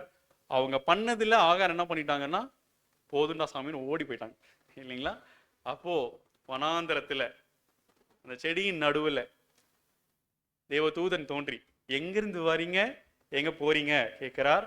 அப்ப அவங்க சொன்னோனையும் இனிப்போ என்ன பண்ணுங்க அவங்க கைக்கு அடங்கி இருங்க சொல்றார். திரும்பி வராங்க, ஹாகார் அங்க ஏத்துக்கிறத நம்ம பார்க்கிறோம் அன்பு சகோதரன் சகோதரிகளே. சரி, அப்ப இப்ப மறுபடி அங்க என்ன நடக்குது அப்படின்னு நம்ம பார்த்தோம் அப்படின்னா ஒருவேளை இவரா அப்படின்னு கேட்கிறப்போ 17ஆம் அதிகாரம் 16, 17 சாப்டர்ஸ்ல இந்த விஷயங்கள்லாம் நடந்துட்டு வருது. 17 வந்துடலாம். அப்போ மீண்டும் அங்க உறுதிப்படுத்தப்படுது இவர் இல்லை, சாரா இவங்களுக்கு என்ன பண்ணுவாங்க, ஒரு குழந்தைய பெறுவாங்க அப்படின்னு சொல்லிட்டு இப்பதான் நேம் மாத்துறாரு இல்லைங்களா? இனிமேல் நீங்க என்ன பண்ண மாட்டீங்க, ஆபிராம் அழைக்கப்படாம ஆபிரகாம் அழைக்கப்படுவீங்க. அவங்க சாராயின்னு இல்லாம சாரால் இல்லைங்களா, இங்கிலீஷ்ல சாரா அப்படின்னு அழைக்கப்படுவாங்க அப்படின்னு அவங்க சொல்றாங்க. தேவனே உங்களுக்கு ஒரு குமாரனை கொடுப்பார், அவருக்கு ஈசாக்குன்னு பேர் வைங்க சொல்றார். இஸ்மயேலையும் நான் ஆசீர்வதிப்பேன் அப்படின்னு நாங்கள் சொல்லி முடிக்கிறத நம்ம பார்க்கிறோம் அன்பு சகோதரன் சகோதரிகளே. சரி, இப்போ இந்த பாட்டுல இருந்து ஒரு சின்ன விஷயத்தை நம்ம எடுத்து பார்க்கலாம். அடுத்த ஸ்லைட் கொண்டு வந்துடலாம். பேர் எப்படி மாறுது அப்படின்னா ஆபிராம்ல இருந்து ஆபிரஹாம் மாறுது இல்லைங்களா? சாராயிலிருந்து சாரா மாறுது. எந்த பொசிஷன்ல லெட்டர் மாறுது பாருங்களேன். ரெண்டு பேர்லையும் 5th பொசிஷன்ல லெட்டர் மாறும். ரைட்? ஆபிரகாம்ல 1 2 3 4 5th பொசிஷன்ல ஒரு இன்சர்ஷன் நடக்குது. சாராயில 5th பொசிஷன்ல அந்த ஹச் வருது இல்லைங்களா? 5 எதை அடையாளப்படுத்தும்? புது சிருஷ்டியின் வாழ்க்கை அடையாளப்படுத்தும். ரைட் ரைட் புது சிருஷ்டியை நீ மாற போறாங்க, அவங்க புதுசா மாற போறாங்க, வாழ்க்கை வேற மாதிரி மாறப்போகுது. இப்போ தட் இஸ் வாட் இட் மென்ட். பேர் மாறுறப்போ எவ்வளோ அழகா தேவன் கொண்டு வராரு பாருங்களேன். சரி, அது ஏன் ஹச் ரெண்டு இடத்துலையும் ஹெச்ன்ற லெட்டர் ஏன் வரணும்? ஏன் வரணும்? அடுத்த ஸ்லைட் நம்ம கொண்டு வரலாம். பிதாவாகிய தேவனுடைய நாமம் என்ன அப்படின்னா யாவே இல்லைங்களா? அதுல என்ன இருக்கு அப்படின்னா அந்த 2 ஹெச் வருது இல்லைங்களா? RAVI. அந்த 2 உயிரெழுத்தையும் எடுத்து இப்ப இந்த 2 பேருக்குள்ள அவர் வைக்கிறார். யார் எதுல நம்ம அந்த விஷயம் வாசிக்கலாம். சொல்றதை விட அது வாசிக்கிறதுக்கு ரொம்ப அழகா இருக்கும். கடவுள் தனது தெய்வீக நோக்கங்களை நிறைவேற்ற இத்தம்பதியினருக்கு உயிரை ஊட்டுவது போலவும் அவங்க காண்பிச்சிட்ட விசுவாசம் இருக்கு இல்லைங்களா? அவங்களுக்கு முன்னாடி வாழ்ந்துட்டு ஒரு வாழ்க்கை இருக்கு இல்லைங்களா? அதுக்கு பரிசா தேவன் என்ன பண்றாருன்னா மாத்த போறாரு. 99 வயசு ஆயிடுச்சு. இஸ்மையேல் பிறந்து 13 வருஷம் ஆயிடுச்சு. இன்னும் எதுவும் இல்லை. இஸ்மையேலா இல்ல, பேர் மாத்துறார். பேர் மாத்துறது என்ன மீனிங்ல வருது அப்படின்னா, இனி நீ திரளான ஜாதிகளுக்கு தகப்பனா இருப்பாய் சொல்றாரு இல்லைங்களா?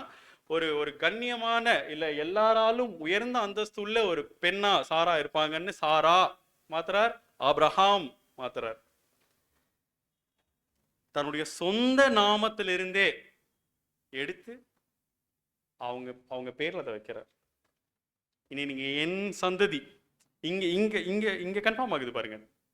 அவரோட சொந்த சந்ததி, வாக்கு பண்ணப்பட்ட சந்ததி அப்படின்னா அந்த அந்த பிரிவிலேஜ் இங்கிருந்து போகுது. பொசிஷன் ஃபர்ஸ்ட் எங்கிருந்தே போகுதுன்னா, யாரொருத்தரும் சொல்ல துணியாத மிகுந்த பயபக்திக்குரிய பரிசுத்தமுள்ள பிதாவாகிய தேவனுடைய தன் தன் சொந்த நாமத்திலிருந்து அந்த வார்த்தைகளை எடுத்து அவங்க பேர்ல அங்க வைக்கிறத நம்ம பார்க்கிறோம். அன்பு சகோதரன் சகோதரி,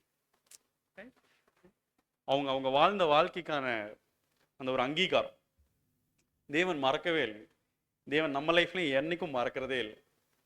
நம்ம நம்ம நம்ம காண்பிக்கிற ஒவ்வொரு விஷயத்துக்கும் ஒருவேளை அது தாமதமாகலாம், அது தள்ளி போகலாம், இல்லை தேவன் அதில் ஒர்க் பண்ணிருக்கலாம்.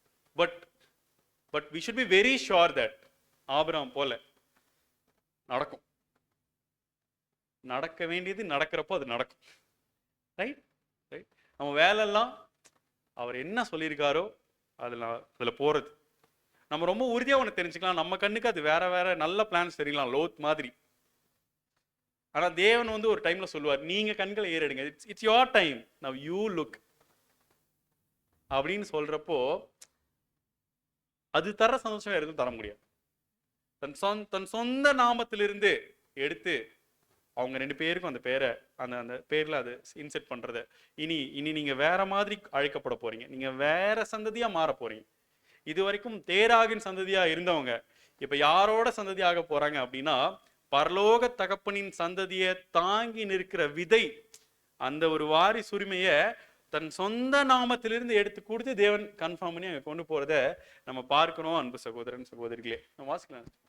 அந்த மாபெரும் ஆசீர்வாதத்தை வெளிப்படுத்தும் விதமாக தனது சொந்த பெயரிலிருந்தே ஒரு பகுதியை எடுத்து இவர்களின் பெயர்களை மாற்றுவது போலவும் இது அமைந்துள்ளது. அது கன்ஃபார்ம் பண்றார். Right, next. மாற்றப்பட்ட இப்பெயர்கள் அவர்களுக்கு புகுத்தப்பட்ட உயிர் தரும் ஆவியை குறிக்கின்றன. என்ன லெட்டர்ஸ் போயிருக்கு அப்படின்னா ஹா, ஆனா ஒரு மூச்சு காத்து போல இருக்கு இல்லைங்களா? இப்ப மூச்சு காத்து 2 பேர்லயும் போகுது. இப்ப நீ 2 பேருக்கும் ஒரு மாற்றப்பட்ட ஒரு உயிர் கிடைக்குது. ரைட். இப்பெயர்களில் உள்ள ஹா எனும் எழுத்து ஒருவித மூச்சுக்காற்றின் வெளிப்பாடாக அமைந்திருப்பது இக்கருத்திற்கு ஒரு பௌதீக தொடர்பை அளிக்கிறது.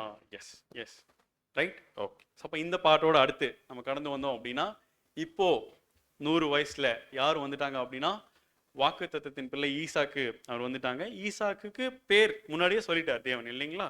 அவர் சொல்லிட்டார். அதுக்கு என்ன பேர் அப்படின்னா லாஃப்டர் இல்லைங்களா? அது ஸ்மைல் கிடையாது, அது லாஃப்டர். லாஃப்டர்னா நகைக்கிறது, சிரிக்கிறது, வாய் விட்டு சிரிக்கிறதா லாஃப்டர்.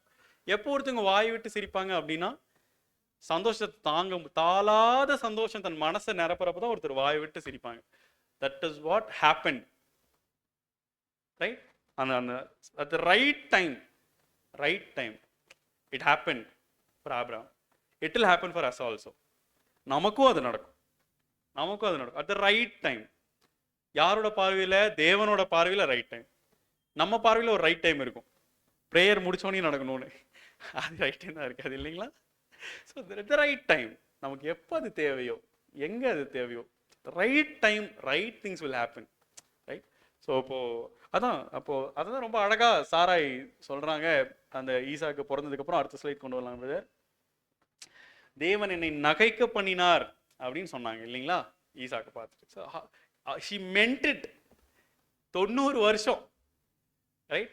90 வருஷம் வாக்கு பண்ணி 25 வருஷம் கழிச்சு ஷி மென்ட் இட். அது சொல்றப்போ நம்மளும் அதை மீன் பண்ணி சொல்ற மாதிரி சூழல்ல தேவன் நம்மளை போய் வைப்பார் அந்த சகோதரன் சகோதரிகள். சரி, இப்போ என்ன நடக்குது அப்படின்னு நம்ம பார்க்கிறப்போ ஒரு இடத்துல இருந்து இன்னொரு இடத்துக்கு மாறுறாங்க. நம்ம அடுத்த இதுக்கு வந்துடலாம். அங்க என்ன நடக்குது அப்படின்னா, இந்த நியூஸ் வருது இல்லைங்களா, வாக்கு பண்ணப்பட்ட சந்ததி ஈசாக்கு பிறக்க போறார் அப்படின்ற நியூஸ் வந்து ஆபிரகாமுக்கு முன்னாடியே வந்துருச்சு.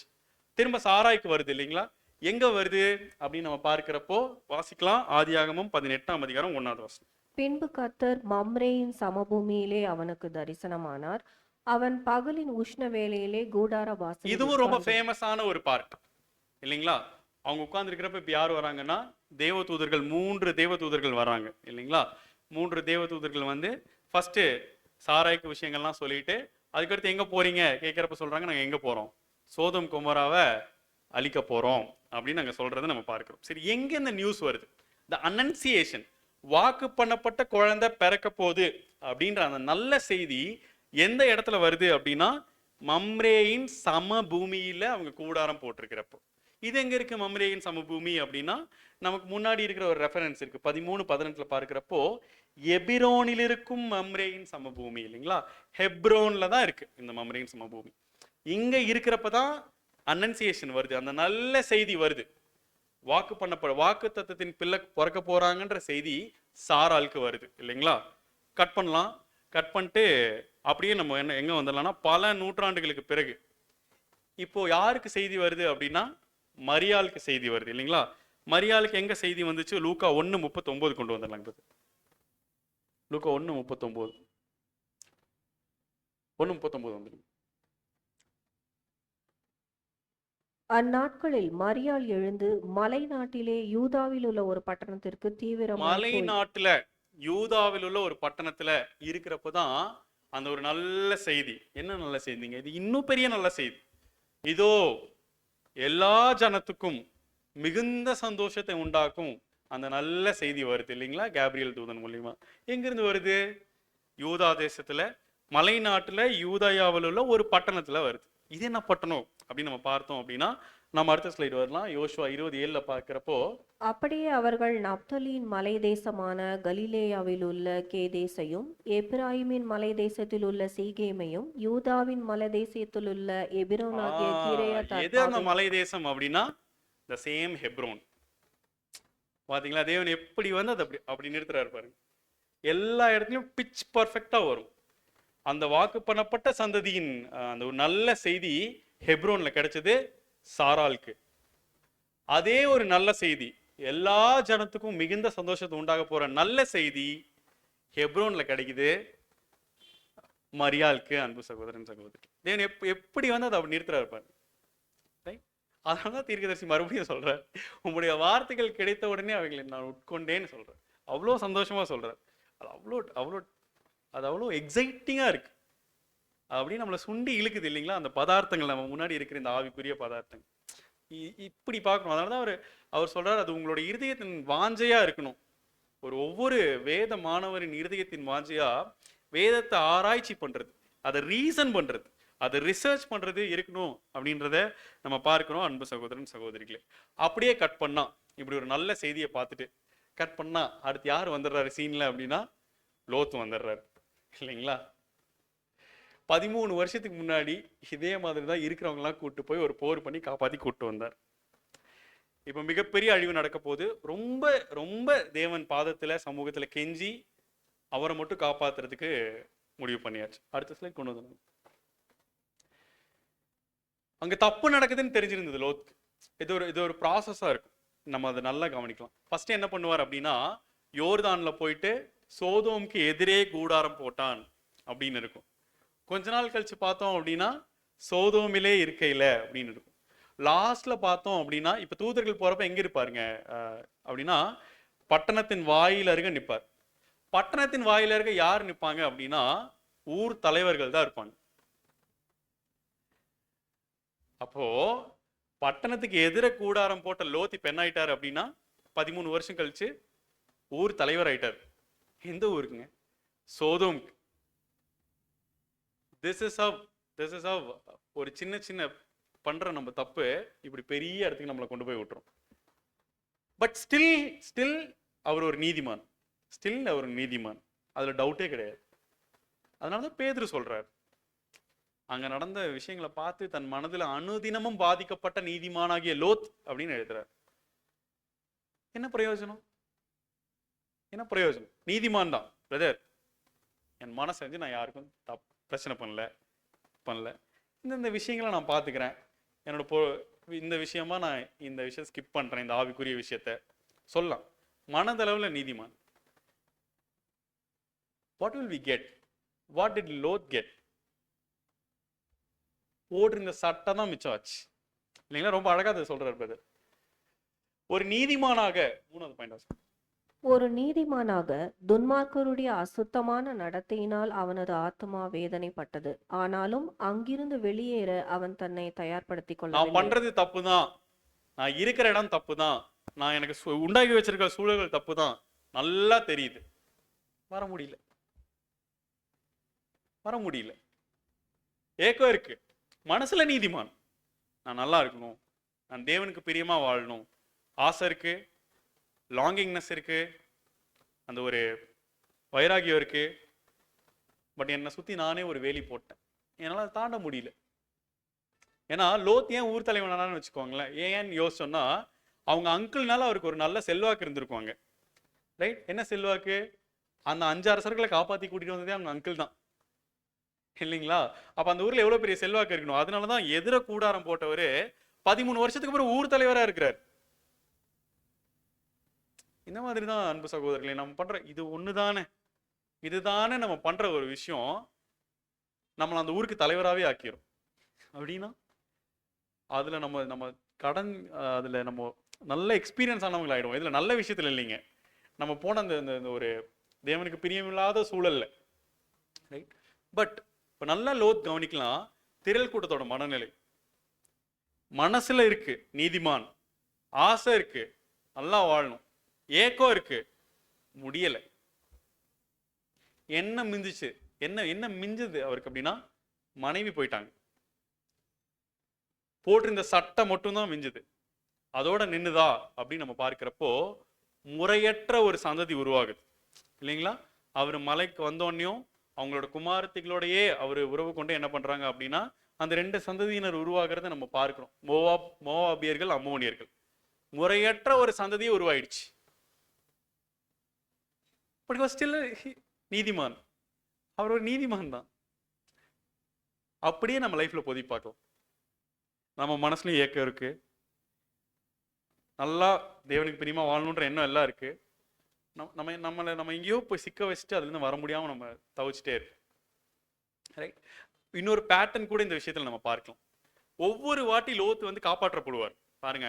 ஆனா திரும்ப வந்து எங்கேயே விடுவாங்க அப்படின்னா, சோதோம்ல தான் விடுவார் இல்லைங்களா? வேற எங்கேயாவது விடுறாங்களா? ஒவ்வொரு வாட்டி காப்பாற்றப்படுறப்பையும் சோதோம்ல தான் வந்து திரும்ப தேவன் விடுவார், இல்ல அதுக்கு பக்கத்துல தான் விடுவார். அங்கேயே இருக்கிறதும் அந்த இடத்த விட்டு ஓடி போறதும் லோத் கையில தான் இருந்துச்சு. அதே தான் நம்ம லைஃப்லையும். நம்ம ஒவ்வொரு வாட்டி சில விஷயங்களை தடுமாறுறப்போ, பிழுகைகள் இருக்கிறப்போ, நம்ம அதுக்கான உதவி கருத்தை தேவன் கிட்ட கேட்கிறப்போ, கூக்குரல் இடுறப்போ தேவன் என்ன பண்ணுவாங்க அப்படின்னா, நிச்சயம் காப்பாற்றுவாங்க, டவுட்டே கிடையாது. ஆனா தேவன் திரும்ப கொண்டு வந்து நம்மளை அங்கேயே தான் வைப்பார். இப்ப அதே இடத்துல இருக்கிறதும் அங்கிருந்து ஓடி போயிடுறதும் நம்ம கையில தான் இருக்கு. ஓடி போயிருந்தார் ஃபர்ஸ்டே அப்படின்னா தப்பிச்சிருந்திருப்பார். இதுதான் இன்னைக்கு அந்த திரள் கூட்டத்தோட மனநிலை. ரொம்ப அருமையா நம்ம லைஃப்ல பிராக்டிக்கலா இது பொருந்தி வரும். என்ன மிஞ்சும்? ஒன்றும் மிஞ்சாது, போட்டிருந்த சட்டை தவிர. முறையற்ற ஒரு சந்ததி தான் உருவாச்சு. எவ்வளோ பெரிய ஒரு ஒரு ஒரு இதுக்குள்ள போயிட்டாரு பாருங்க. அதை ரொம்ப நம்ம யோசிக்கணும். அன்பு சகோதரன் சகோதரிகளே, லாஸ்டா முதல்ல இப்பதான் எல்லாரும் மத்தியிலும் ஒரு சிரிப்பு வருது லாஸ்ட் இல்லைங்களா? லாஸ்டா நம்ம வந்து சாராள் மற்றும் ஆபிரகாமின் மரணம். ரொம்ப அருமையா ஒரு ஒரு வசனம் இங்க ஆர்டிகுலேட் ஆயிருக்கு. அதை நம்ம வாசிக்கலாம். ஆதியாகமம் 23:1-2. சாராள் 127 வருஷம் உயிரோடு இருந்தாள். இவ்வளவே சாராளுடைய வயது. கானான் தேசத்தில் உள்ள எப்ரோன் என்னும் கிரியத் அர்பாவிலே சாராள் மரித்தாள். அப்பொழுது ஆபிரகாம் வந்து சாராளுக்காக புலம்பி அழுதான். ரொம்ப ரொம்ப வியர்டான இல்ல ரொம்ப ரொம்ப வித்தியாசமான ஒரு ஆபிரகாமை இந்த இந்த ஒரு சூழலை நம்ம பார்க்கிறோம். என்ன பண்றாருங்களாம்? வந்து புலம்பி அழுதாருங்களாம். தன் புத்திரனும் தன் ஏக சுதனும் தன் நேசகுமாரனை பலி கொடுக்கறப்ப கூட அழுகல. அழுத மாதிரி வசனம் இருக்குங்களா? ஏன் அழுகணும்? ஏன்னா இப்ப அவர் விட்டு போயிட்டது ஒரு மனைவி மட்டும் இல்ல, ஒரு ஒரு the greatest friend of his life, அவரோட க்ளோஸ் ஃப்ரெண்ட். ரைட்? ஊர் அப்படின்ற கல்தேயர் தேசத்துல விக்கிரக வழிபாட்டுல இருந்த ஆபிரகாமுக்கு ஒரு சத்தம் வருது. கிளம்புறார். கூடவே யாரும் கிளம்புனாங்கன்னா சாராயும் கிளம்புனாங்க. சாராய் கேட்டிருக்கலாம், ஏங்க கொஞ்சம் யோசிச்சுதான் முடிவெடுக்கிறீங்களா, நமக்கு யாருன்னே தெரியாதே இந்த தெய்வம், கேட்டிருக்கலாம் இல்லைங்களா? பேசல. வாக்கு பண்ணி தன் சொந்த தம்பி மகன் போல பார்த்துட்டு இருந்தவர் பிரிஞ்சு போறார். ஒருவேளை ஊர்லயே இருந்தாலும் தான் நாங்கள் ஒன்னா இருந்து தோணி இருக்கலாங்களா இல்லைங்களா? அப்படிலாம் தோணுச்சுன்னு நம்ம சொல்ல வரல, ப்ராபபிலிட்டி நம்ம பேசலாம். ப்ராக்டிக்கலா எப்படிலாம் அவங்க கோ த்ரூ பண்ணி வந்திருப்பாங்க. ஆகார் கிட்ட இருந்து ஒரு நல்ல விஷயம் கிடைக்கும்னு நினைச்சாங்க. ஆகாரே தனக்கு எதிராக திரும்பிடுறாங்க. பார்த்தா குழந்தையும் தன் குழந்தைக்கு எதிராக திரும்புது. அப்பவும் ஆபிரகாமை விட்டு அவங்க போல, ஆபிரகாம் கூட நிற்கிறாங்க. கடைசியில பிள்ளை வருது. ஒருவேளை போறப்ப தெரியுமோ இல்லையோ, போயிட்டு வந்து சொன்னப்போ மனசு எவ்வளோ பதச்சு போயிருந்தது. ஆனா அவங்க எதுவும் மாற்று சொல்லியிருந்தா கண்டிப்பா அது பதிவாயிருக்கும்னு நம்ம நம்புறோம். அதுலயும் சப்போர்ட்டா நின்னாங்க. இப்படிப்பட்ட ஒரு நல்ல துணை இப்ப போயிடுச்சு, வாய்ட் ஆயிடுச்சு இந்த ஸ்பேஸ். The better half. அப்போ ஏன்னா இது எப்படி நம்ம கவனிக்கிறோம் அப்படின்னா, அந்த பேர் மாத்தினது ஆபிரகாமுக்கு மட்டும் மாத்தல பாருங்க. ரைட்? தேவன் சும்மா அப்படி பண்ணிடுவாருங்களா? half of the credit goes to சாரா. இவ்வளவு ஒரு நல்ல வாழ்க்கைய ஆபிரகாம் வாழ்றதுக்கு ஒரு ஒரு முக்கிய காரணம் யாரு அப்படின்னா சாரா. That's how a beautiful new creation family should be. அப்படிதான் ஒரு ஒரு எக்ஸாம்பிள், ஒரு ஒரு இலக்கணம், பெஞ்ச்மார்க். இப்படி இருக்கணும் ஹஸ்பண்ட் அண்ட் ஒய்ஃப். ரைட்? ஒவ்வொரு ஸ்டெப்லையும் ஆபிரகாம் அடி எடுத்து வச்ச ஒவ்வொரு ஸ்டெப்லையும் ரெண்டாவது அடி எந்த விதமான டவுட்டும் இல்லாம இருந்துச்சு சாராவோட. இப்படிப்பட்ட ஒரு ஒரு கம்பெனி இப்ப இல்லை. இவ்வளோ அன்பான மனைவி இல்லை, தன் தன் பாதி இல்லை இல்லைங்களா? அதனாலதான் அவர் புலம்பி அழுகிறாரு. அது அவரால் தாங்க முடியல. எத்தனையோ சூழலை கடந்து வந்துட்டார். ரைட்? எத்தனையோ சூழல். 137 வயசு இப்போ சாராள் இல்லாம போகிறப்போ எவ்வளோ சூழலை கடந்து வந்துட்டார். சாராள் இல்லாம ஒரு வாழ்க்கையை அவர் நினைச்சே பார்த்திருக்க மாட்டாருன்னு நம்ம நினைக்கிறோம். அதனாலதான் ஒரு புலம்பி எழுதிருக்கிறார். சாராள் எல்லாம் என்ன பண்ணுவோம், நம்ம நினைச்சிருக்கவே மாட்டார். எல்லாத்துலயும் கூட இருந்திருக்கிறாங்க. அவ இப்போ இல்லாம போயிருக்கிறது சாதாரண ஒருத்தவங்க இல்லை. அப்படிப்பட்ட ஒரு வைஃப் அப்படின்னு நம்மளாம் சொல்ற மாதிரி ஒரு ஒரு ஒரு துணை இல்லாம போயிடுச்சு. புலம்பி எழுகிறார். பட் அப்படியே ஒரு துவண்டு போயிடல பாருங்க. அங்கேயும் ஒரு பாடம் இருக்கு நமக்கு. ஃபுல்லா அழுது முடிச்சு ஆசுவாசம் ஆனதுக்கப்புறம் எந்திரிச்சு இப்ப எங்க போறாருன்னா சாராயோட உடம்ப தகனம் பண்றதுக்கு, அடக்கம் பண்றதுக்கு போறாரு. எங்க போறாருங்க? ஊர் அப்படின்ற கல்தேயர் பட்டணத்துக்கு போனாருங்களா? இல்ல இல்ல அன்பு சகோதரன் சகோதரி, வாக்களிக்கப்பட்ட தேசத்துல போய் நிலம் வாங்குறார். அவருடைய நல்ல டேர்ம்ஸ்னால அந்த இடத்த ஃப்ரீயா கொடுக்குறாங்க. அவர் என்ன சொல்லிட்டார் அப்படின்னா 400 ஷேக்கல் கொடுத்து இடத்த வாங்கி அங்கதான் புதைக்கிறார். ஆபிரகாம் என் நாளைக்கான ஆசையா இருந்தான் கண்டு வாசிக்கிறோம் இல்லைங்களா? இங்கதாங்க பார்த்தார். எனக்கு வாக்கு பண்ணப்பட்ட தேசம் எனக்கு கிடைக்கும், என் சந்ததி கிடைக்கும், நாளை கண்டு. இவ்வளோ ஒரு பவர்ஃபுல்லான லைஃப் அன்பு சகோதரன் சகோதரிகள். ஓகே, அடுத்து நம்ம பார்க்கிறப்ப இப்ப கேத்ரால் மனைவியா வராங்க. லாஸ்டா இது பார்த்து நம்ம முடிச்சிடலாம். கேத்ரால் மனைவியா வரப்ப என்ன ஆகுது அப்படின்னா, இப்ப சாரால் இறந்ததுக்கு அப்புறம் இப்ப யாரு லீகலான ஒய்ஃபா மாறிடுறாங்க அப்படின்னா கேத்ரால். அப்ப சாரால் இறந்ததுக்கு அப்புறம் தான் ஒய்ஃப் ஆனாங்களான்னு பார்த்தோம்னா இல்ல. நம்ம வரலாற்று பதிவுகள்ல பாக்குறப்போ she should be a mistress. சாரால் இருக்கும் போதே அவங்களுக்கு மறுமனையாட்டியா அப்படின்னா அது லீகலா இல்ல, மிஸ்ட்ரஸா அவங்க இருந்திருக்கிறாங்க. அப்பவே அவங்களுக்கு குழந்தைகள் இருந்திருக்கு. பட் இப்ப சாரால் இல்லாம போனதுக்கு அப்புறம் இப்ப என்ன ஆகுறாங்க அப்படின்னா அவங்களுக்குரிய அந்த அந்தஸ்து கிடைக்குது இல்லைங்களா? அப்ப இது எதை அடையாளப்படுத்துதுன்னா, இந்த ஒரு சுயாதீன உடன்படிக்கை முடிஞ்சதுக்கு அப்புறம் தான் என்ன வரும் அப்படின்னா பொது உடன்படிக்கை வரும் இல்லைங்களா? ஏன்னா இவங்க 2 பேரும் அதான் அடையாளப்படுத்துறாங்க. அந்த சுயாதீன உடன்படிக்கை முடிகிறப்போ சபை நிறைவு பெறும் பொழுதுதான் உலக ஜனங்களுக்கு சுபிக்ஷம் வரும். அது வரைக்கும் அவங்களும் இருக்கிறாங்க, அது வரைக்கும் கேத்ரால் இருக்கிறாங்க மிஸ்ட்ரஸா, அவங்களுக்குரிய இடம் கிடைக்காம. இன்னைக்கு உலக ஜனங்களும் அப்படிதான் இருக்கிறாங்க. அப்ப சுயாதீன உடன்படிக்கை முடிகிறப்போ சாராளுடைய மறைவுக்கு பின்னாடி, சபை நிறைவுக்கு பின்னாடி கேத்ராலுக்கு அந்த அந்தஸ்து கிடைக்கும், அந்த ஒரு புத்திர சுவிகாரம் கிடைக்கும். ஒட்டுமொத்த உலகத்துக்கும் ராஜ்யத்தில் அது கிடைக்கும் புதிய உடன்படிக்கையின் கீழே. அன்பு சகோதரன் சகோதரிகள், அகெயின் ரொம்ப அழகா தேவன் கொண்டு வந்து அங்க நிறுத்துறதை நம்ம பார்க்க முடியுது அன்பு சகோதரன் சகோதரிகள். அப்ப இன்னைக்கு ஆபிரகாமுடைய லைஃப்ல இருந்து எல்லா விஷயத்தையும் நம்ம பார்க்கல, சில முக்கியமான பகுதிகளை நம்ம பார்த்தோம். நிறைய விஷயங்கள் நமக்கு புரிய வச்சுது. நம்ம வேதத்தை ஆழ்ந்து படிக்கிறவங்களா, ஆராய்ச்சி பண்றவங்களா நம்ம கண்டிப்பா இருக்கணும். ஏன்னா இன்னைக்கு நம்ம நிறைய சோர்ஸ்ல இருந்து நமக்கு இன்ஃபர்மேஷன் கிடைக்குது இல்லைங்களா? முன்ன மாதிரி இல்லை.